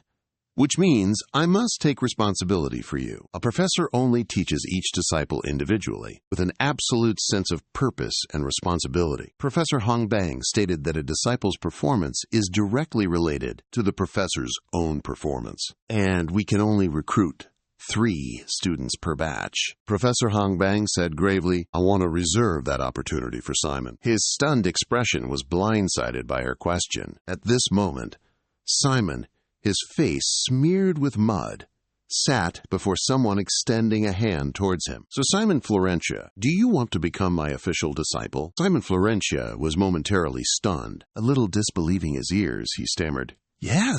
Then he shyly bowed his head, utterly lacking confidence, and looking a little sad. "I still don't understand, Professor. I didn't show much during today's lesson either." It turned out that Professor Hong Bang was in front of him. Simon still mumbled shyly, "I only just barely caught up with the other students. I was even behind 2 others when we climbed the hill." The more he spoke, the more dejected he became. His face clearly showed self-doubt. And it was only his second day of school. "I'm not sure why you gave such an important position to me. You should have chosen the first place winner, shouldn't you?" The professor heard that and smiled, explaining to Simon, "Students care about rankings, but teachers only look at talent. During the competition, I observed closely. The way you released dark energy when jumping across the valley was very special. This was your first time trying, wasn't it?" Simon was startled. "Ah, yes, Professor," he said, as the professor happily continued. "Despite that, you were the one who jumped the highest in the class. So that can't be merely talent or a coincidence anymore. And also, when you climbed the hill, you only used your pure endurance and physical strength. Although you didn't get first place, it was truly astonishing, unlike the other 2. Perhaps you think you haven't shown anything at all, but you have already proven yourself to me." As he listened to her speak, a look of astonishment appeared on his face. Seeing that, the professor chuckled softly, teasing him a little. "Do you need any more compliments?" Simon remained silent, only clenching his mud-stained hand tightly. "From what I've observed, your physical prowess, your mental power, and your outstanding talent in dark magic. If you were to learn combat magic, Simon, you would become the strongest. You could even defeat me in just a few years. That's the potential I see in you." The professor's expression began to turn serious. Or rather, no, "I can make you stronger than anyone." Simon had only been listening until now, but he didn't reply. He didn't know how to react. Then suddenly he spoke, addressing the professor. He paused for a moment before speaking. "Thank you for that offer." Simon then bowed deeply again and sincerely apologized. "But I truly must refuse your offer." Hearing this, the professor could only reply, "May I ask what the reason is?" It seemed he felt a little guilty for not being able to fulfill her wishes, so he didn't dare to look directly into the professor's eyes. Chimeng's gaze darted away. "So, you've already found a field you want to explore now, have you?" After hearing this, Professor Hong Bang pondered for a moment. Then she immediately smiled brightly, relaxed, and began moving her hands. "All right, thank you for being frank with me so we don't waste any time. Understood?" It seemed as if the professor had finally given up, yet she immediately added, "However, that doesn't mean I'm giving up." His expression was quite surprised. He stammered, "Pardon, what was that, Professor Hongbang?" She clearly showed her determination to recruit Shimeng into her team. "You still have a year before you have to choose a major, don't you? Therefore, I'll work even harder to change your mind." It was utterly perplexing and unexpected. Shimeng was again puzzled, left speechless. "Pardon me, but you still want to persistently persuade me?" The professor then immediately explained, "It's just my curious nature, that's all. To what extent can Shimeng develop? I want to know the answer." After hearing that, Shimeng didn't know what else to say. Suddenly, Professor Hongbang waved her hand, conjuring some blue magic, then smiled and continued. "You don't necessarily have to be my disciple. You can come ask for my help any time." The blue light she created was so blinding, Simon couldn't even open his eyes. Yet, he didn't forget to thank the professor. By now, the professor had already created a large magic circle. She was intently watching him and reminded him, "Oh, by the way, keep this a secret, okay? We're still in the student protection phase, after all. This time, the teleportation will truly take you back." Hearing that, Simon finally broke into a bright, sun-like smile. He happily exclaimed, "Thank heavens." Then he walked forward, preparing to leave. The professor from behind waved goodbye warmly. "You can go now. See you next class." "Yes, Professor!" With that, Simon immediately went to the magic circle from earlier and stepped onto it. It seemed this magic circle was indeed for teleportation. The moment his foot touched it, immediately a stream of bright blue energy enveloped him. Meanwhile, Simon turned his head back, smiling.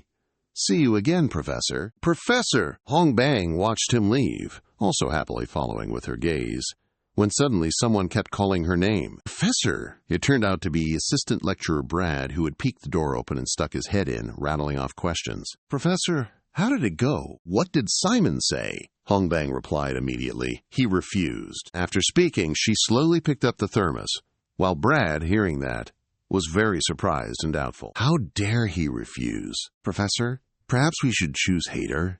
He's more talented in this subject. Honestly, I don't understand why you prefer Simon." The professor only replied with one sentence.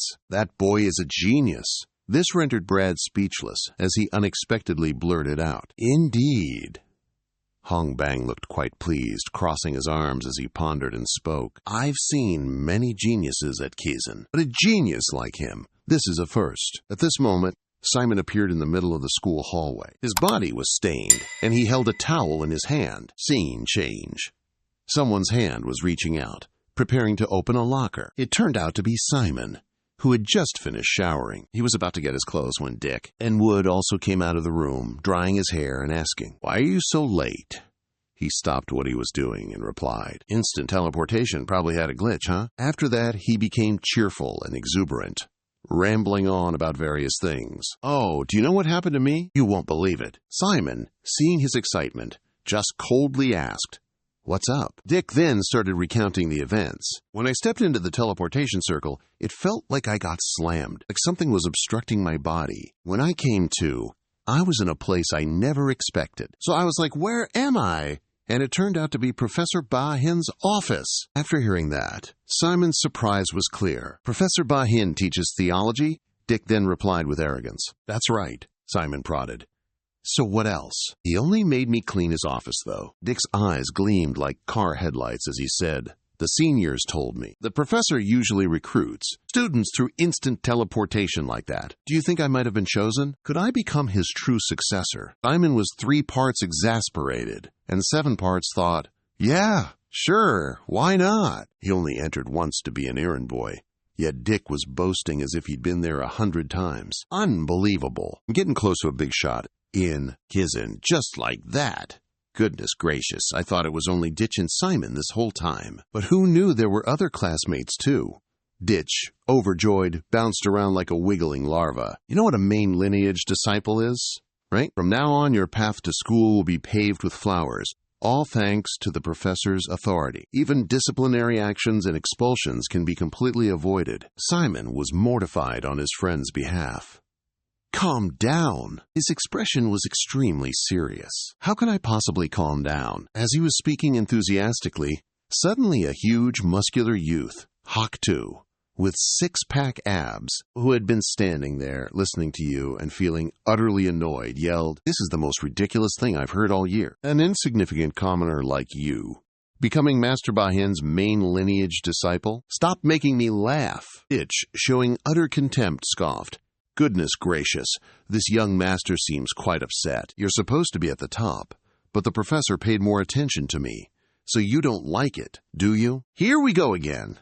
Simon, beside him, also frowned, thinking, here we go again. Seeing Ditch's cocky face, he became absolutely livid. Watch your mouth, you lowly commoner. Yet Ditch was no pushover, launching into a combat with this hater. As a humble merchant, I know your type all too well. Your disdain is so obvious.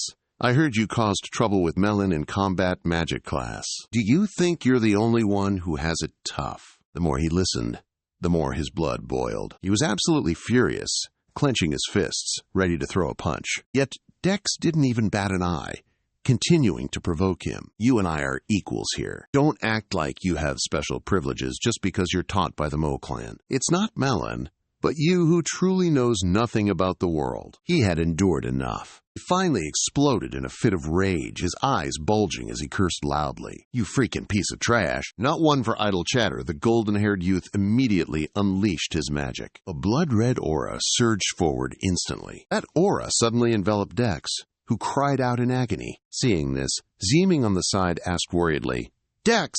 Dex! What's wrong? Immediately after, his legs were suddenly lifted into the air by some force. He cursed incessantly. You low-class punk! How dare you!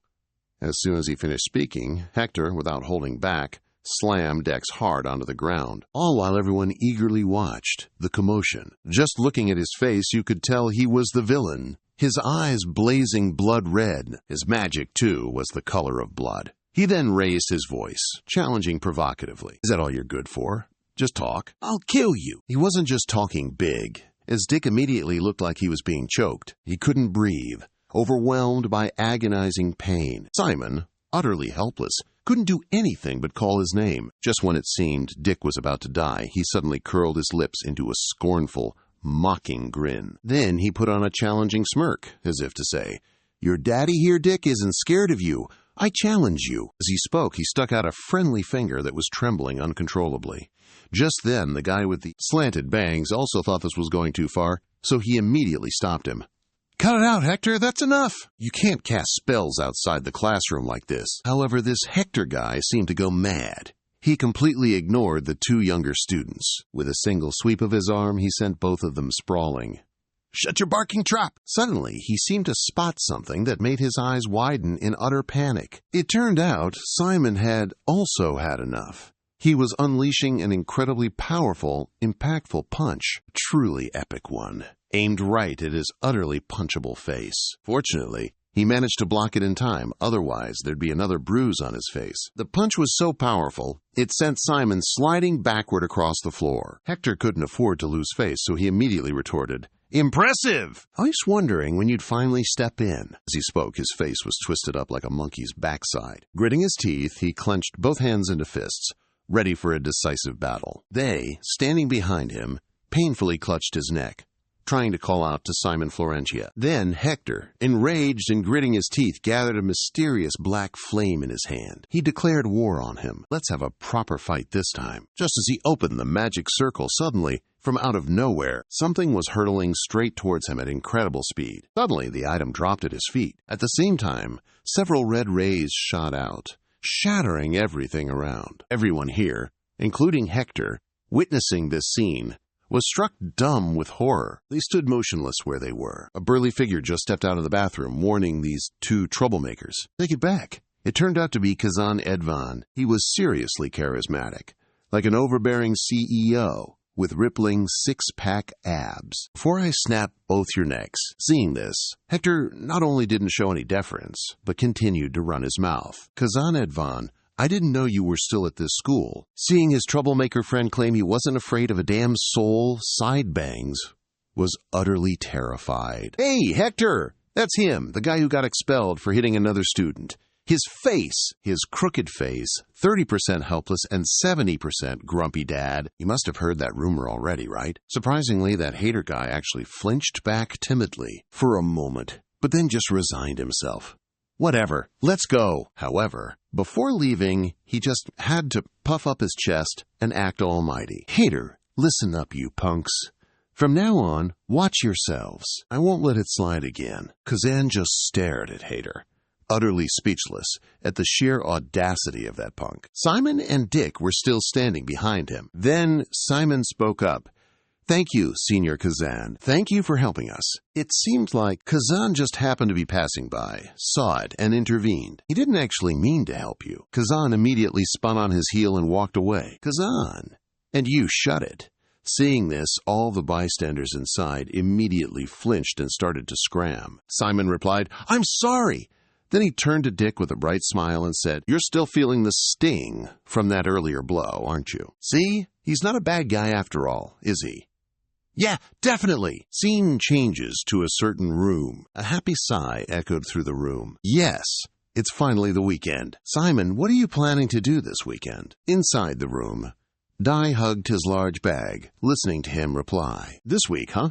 I don't have any plans yet. Your face clearly shows boredom. How can you be so boring? How can that be? What you do with your weekend is actually quite important, you know. Seeing that, Simon immediately realized. It seems you already have your own plans. Dai once again looked smug and gleeful. Of course, for me, the weekend schedule is even more important than the classes during the week. Simon asked disdainfully, Why? Stop beating around the bush.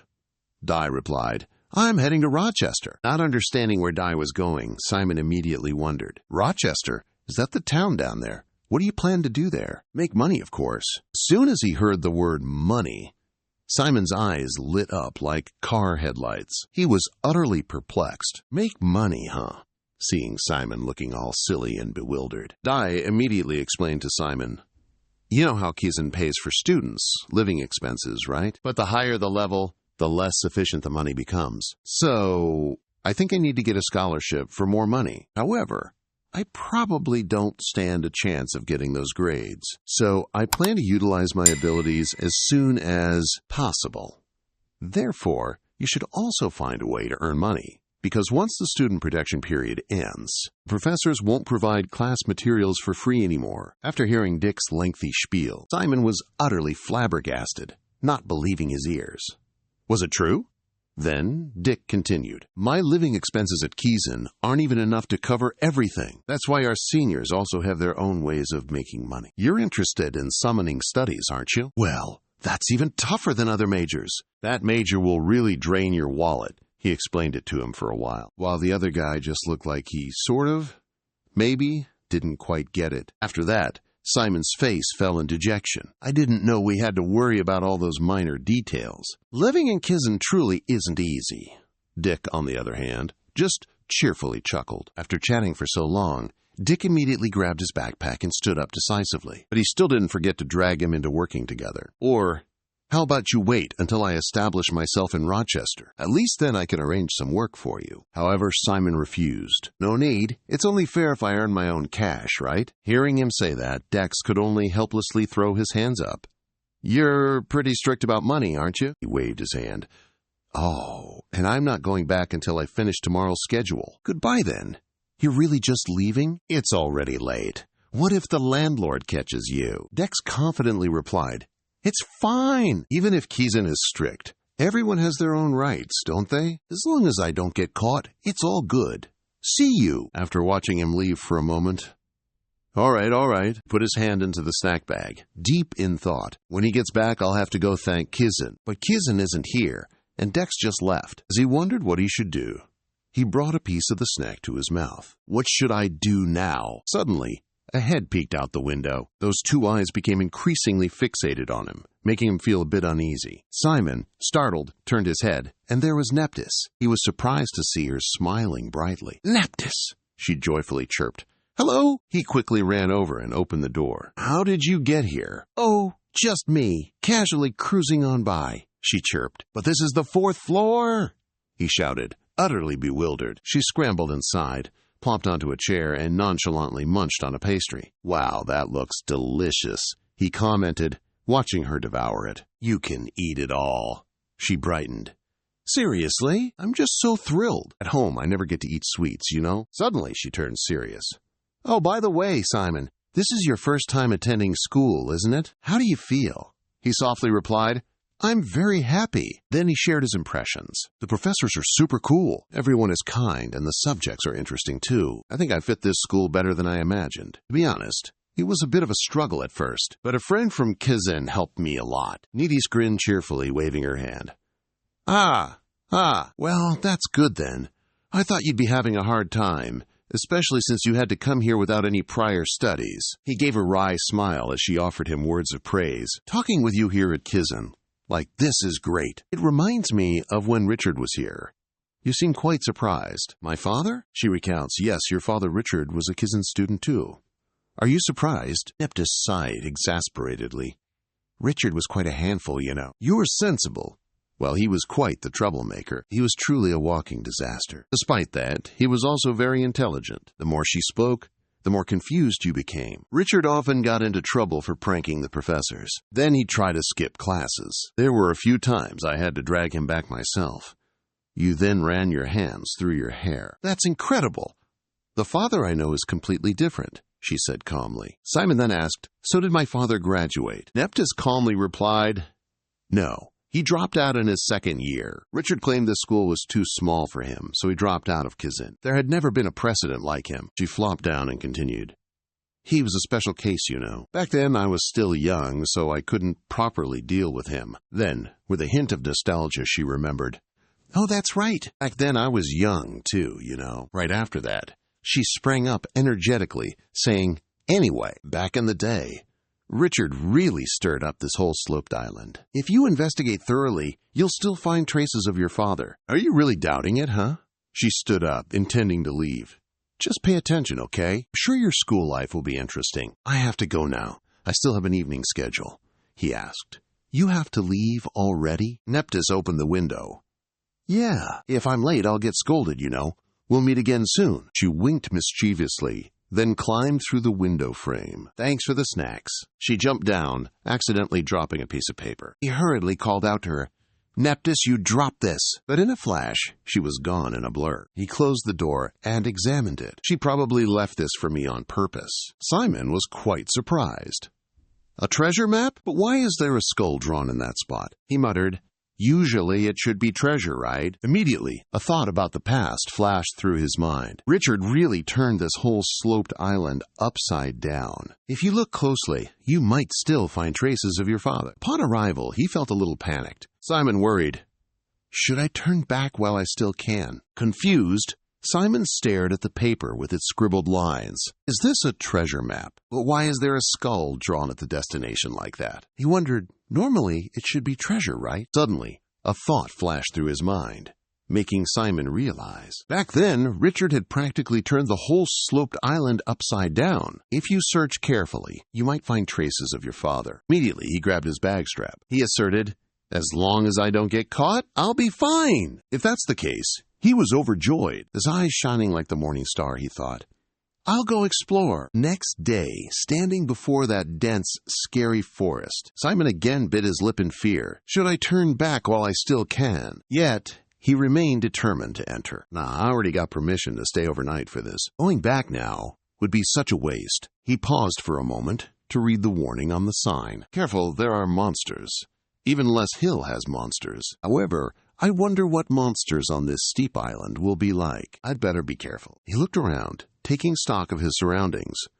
There's a ravine to the east, and Kaizen's outer wall is to the west. All right, I'm heading in the right direction. He flinched, realizing something, and quickly ducked behind a bush. Is that some big beast? No, it doesn't sound like. A pair of glowing red eyes appeared, staring intensely into the bush. He realized it was a monster. Target acquired. It pounced towards him. It lashed out with its claws, forcing him to stumble back. Simon was a little taken aback. It's too fast, he had to quickly calculate, while also figuring out how to dodge the attack. What kind of monster is this thing? It's too fast. I can't even see it in the dark. After a thorough examination, Simon realized it was a werewolf. He began to calculate. Judging by its size, it didn't seem fully grown yet. If this were before I came to Kaizen, I would have bolted. Simon had finished formulating his plan. He immediately shouted, "Restore!" and commanded the skeletons to fire. The skeletons gripped their swords tightly, poised for battle. Simon felt confident. Knowing he wouldn't need to run anymore, the monster paused for a moment, letting out a low growl, then instantly lunged forward at dizzying speed. Simon warned, "It's coming!" He then ordered the skeletons to strike at its body. "Forward!"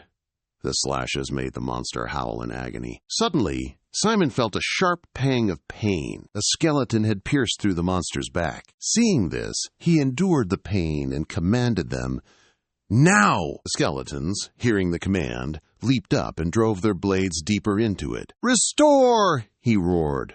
"Stab!" The skeleton had already pierced its body. The monster shrieked pathetically. "Ah!" Simon quickly rushed over. "This is my chance." Simon raised his sword high and finished it off on the spot. With that done, he collapsed onto the ground in relief, letting out a sigh. It nearly slipped his mind, but then it hit him.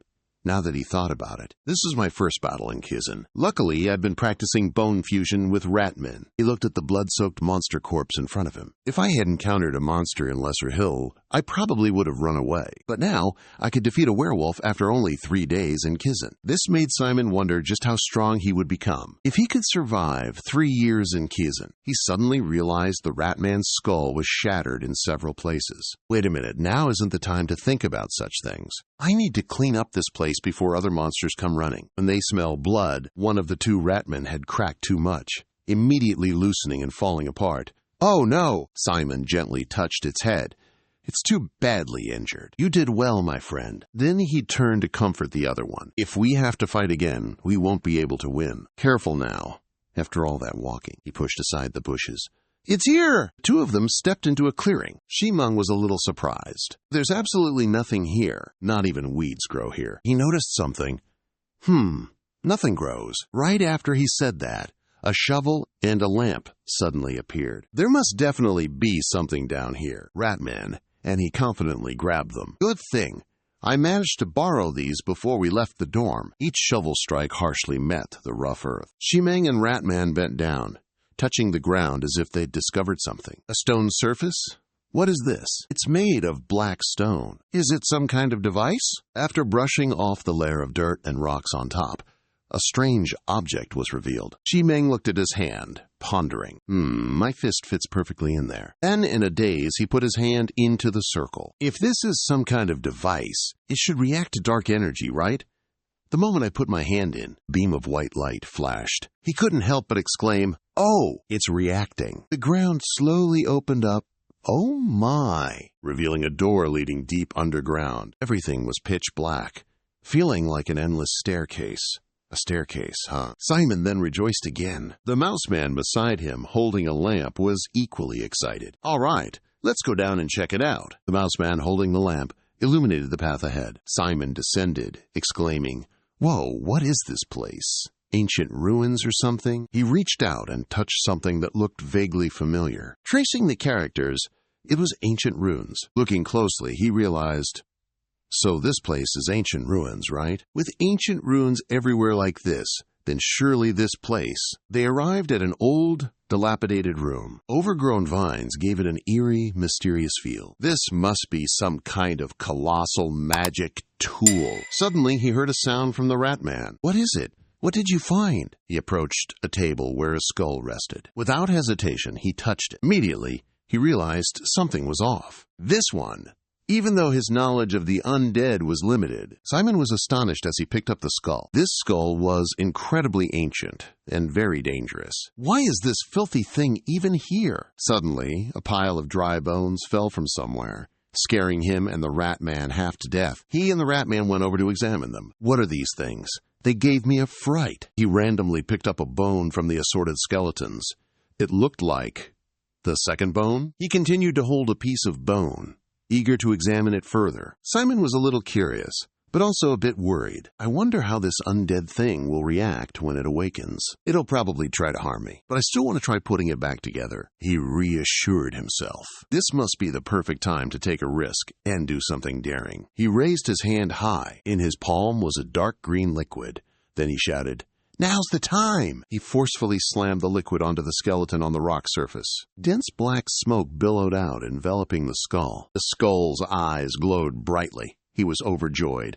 It worked! Simon was also surprised himself. I've awakened a skeleton. Now, all that's left is, looking back at the pile of scattered bones nearby, he decided, all right, just assemble it then. After that, he painstakingly set up the skeleton and began assembling it. Luckily, I focused on studying summoning magic. Otherwise, I probably wouldn't be able to assemble this skeleton even if I worked all night. Looking at the skeleton, he was a little worried. I'm not 100% sure, but its structure resembles human bones, so I know how to put it back together. This skeleton is truly baffling. He had to exclaim, "Holy cow, but it's too big," he skeptically shouted. Seriously, you're already standing with just 2 legs? If I knew you'd do that, I would have attached the arms first. Simon looked around, scrutinizing the tightly assembled skeleton. At least, once all the parts are put together, it does look pretty cool. It must be at least 2 meters tall, too. Interrupting his train of thought, but what should I do now? A flash of light appeared right above the skeleton's head. He was startled to see everything shaking. What?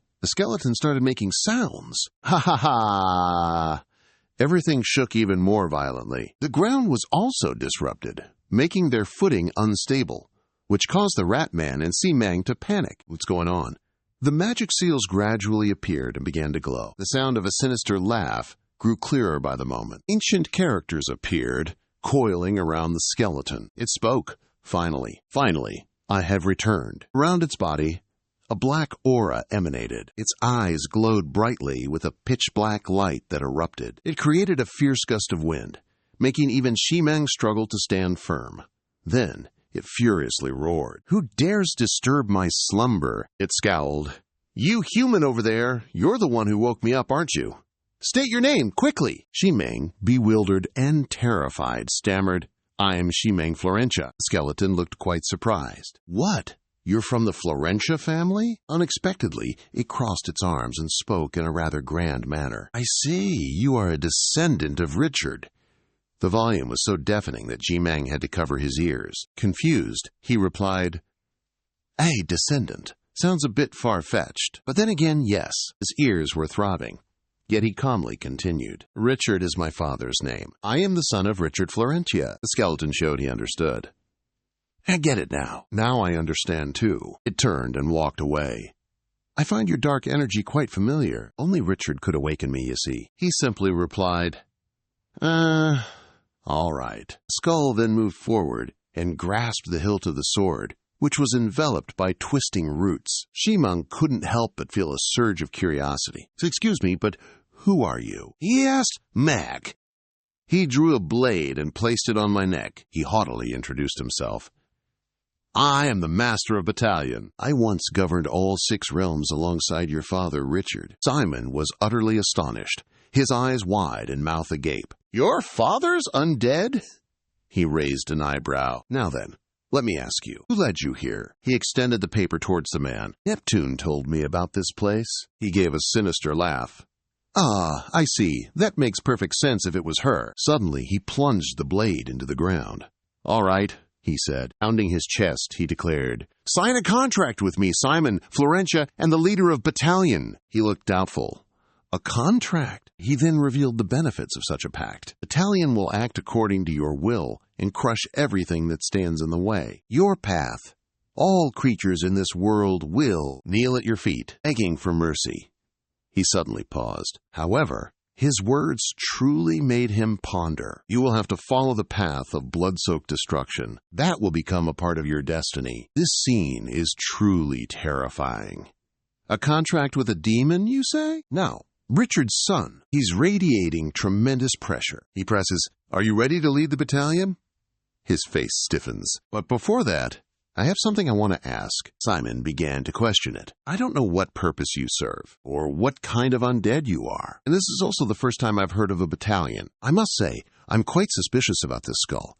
This battalion you speak of, is it really that powerful? It could tell his intentions. You dare ask about the battalion's power without any doubt or fear? That is indeed an excellent question, human," it explained. "All right, then, I will answer your question. My battalion is very powerful.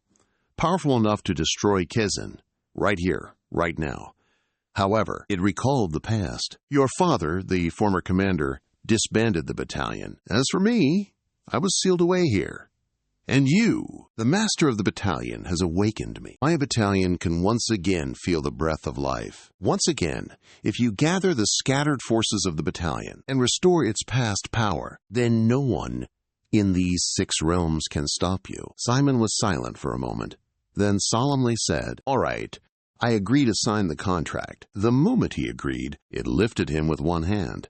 A wise choice, human. It placed him on a stone pedestal. Now, it began to explain, guiding him through the contract signing steps. Place your hand into my core. The moment he placed his hand into the orb, it also informed him that after the contract was signed, his life would completely change. If you're scared, there's still time to stop. He wasn't one to shy away from an all-or-nothing gamble. There's nothing to be afraid of. If you and your comrades are truly my father's army, he became more serious than ever, then there's nothing wrong with taking you in. Skull was surprised when you said that. Recruit him? Initially, he seemed like just a kid, calm and polite, but deep inside, he has the makings of a true ruler. It laughed heartily. I like your soul. Richard, you're raising quite the pawn, he yelled. Then I shall begin signing the contract. Dazzling light. A stream of dark energy began to spread.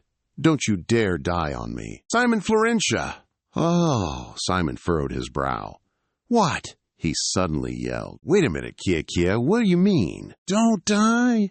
Kia saw him fall onto the stone table. Ooh! Kia's words carried a hint of sarcasm. Do you think your master is dead? Mouse shook his head repeatedly, showing his disapproval. Simon suddenly snapped awake. What? He exclaimed as he saw him sit up. Oh ho! You're awake, Simon asked, his anxiety rising. What happened? And the contract? Kia replied with a satisfied expression. The contract has been successfully signed. Now, feel the changes within your body. He felt a little uncertain, but he sensed his core. Kuya asked, with expectant eyes, how does it feel? Your core is bigger and more stable now, isn't it? Simong sighed in relief. A warm sensation spread throughout his body. That's right.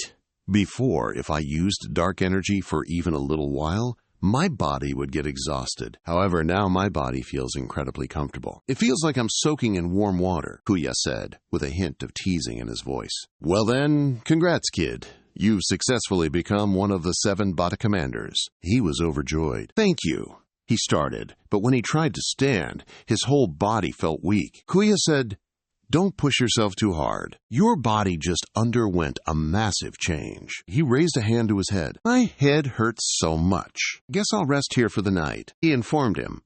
It'll make you uncomfortable for a bit. Simong suddenly remembered. Oh, by the way, I have a question. He replied. Of course, ask away. He asked, what is a battalion? The being, exasperated as if unable to believe it, exclaimed, you signed a contract with me, yet you don't know what a battalion is. He quickly covered his ears.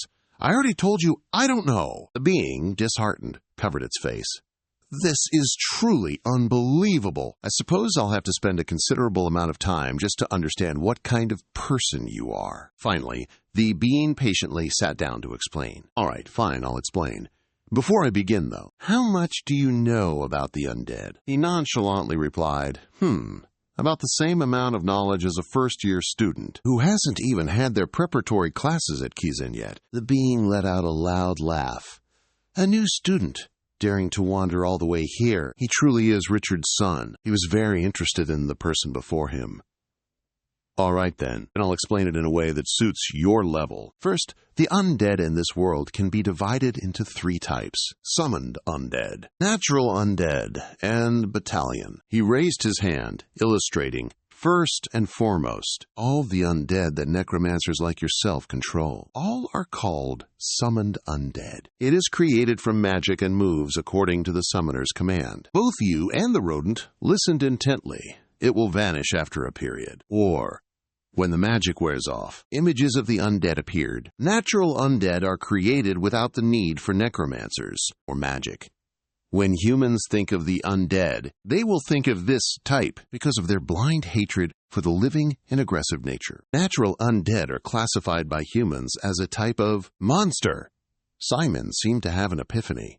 Aha! Fan clenched his fist, emphasizing his point. And last but not least, our kind, you see, sits squarely between summoned and natural undead. He pointed to the center of his chest. Our kind resembles natural undead because we can exist on our own, with our own core. We are also like summoned undead in that we will obey the commands of necromancers or higher-ranking undead. Simon looked enlightened. I get it now, he continued. In this world, there are precisely 7 legions of battalions. Or, to put it bluntly, only 7 necromancers exist who can control these battalions. He then pointed straight at Shimeng. And you, my friend, happen to be one of those magnificent 7.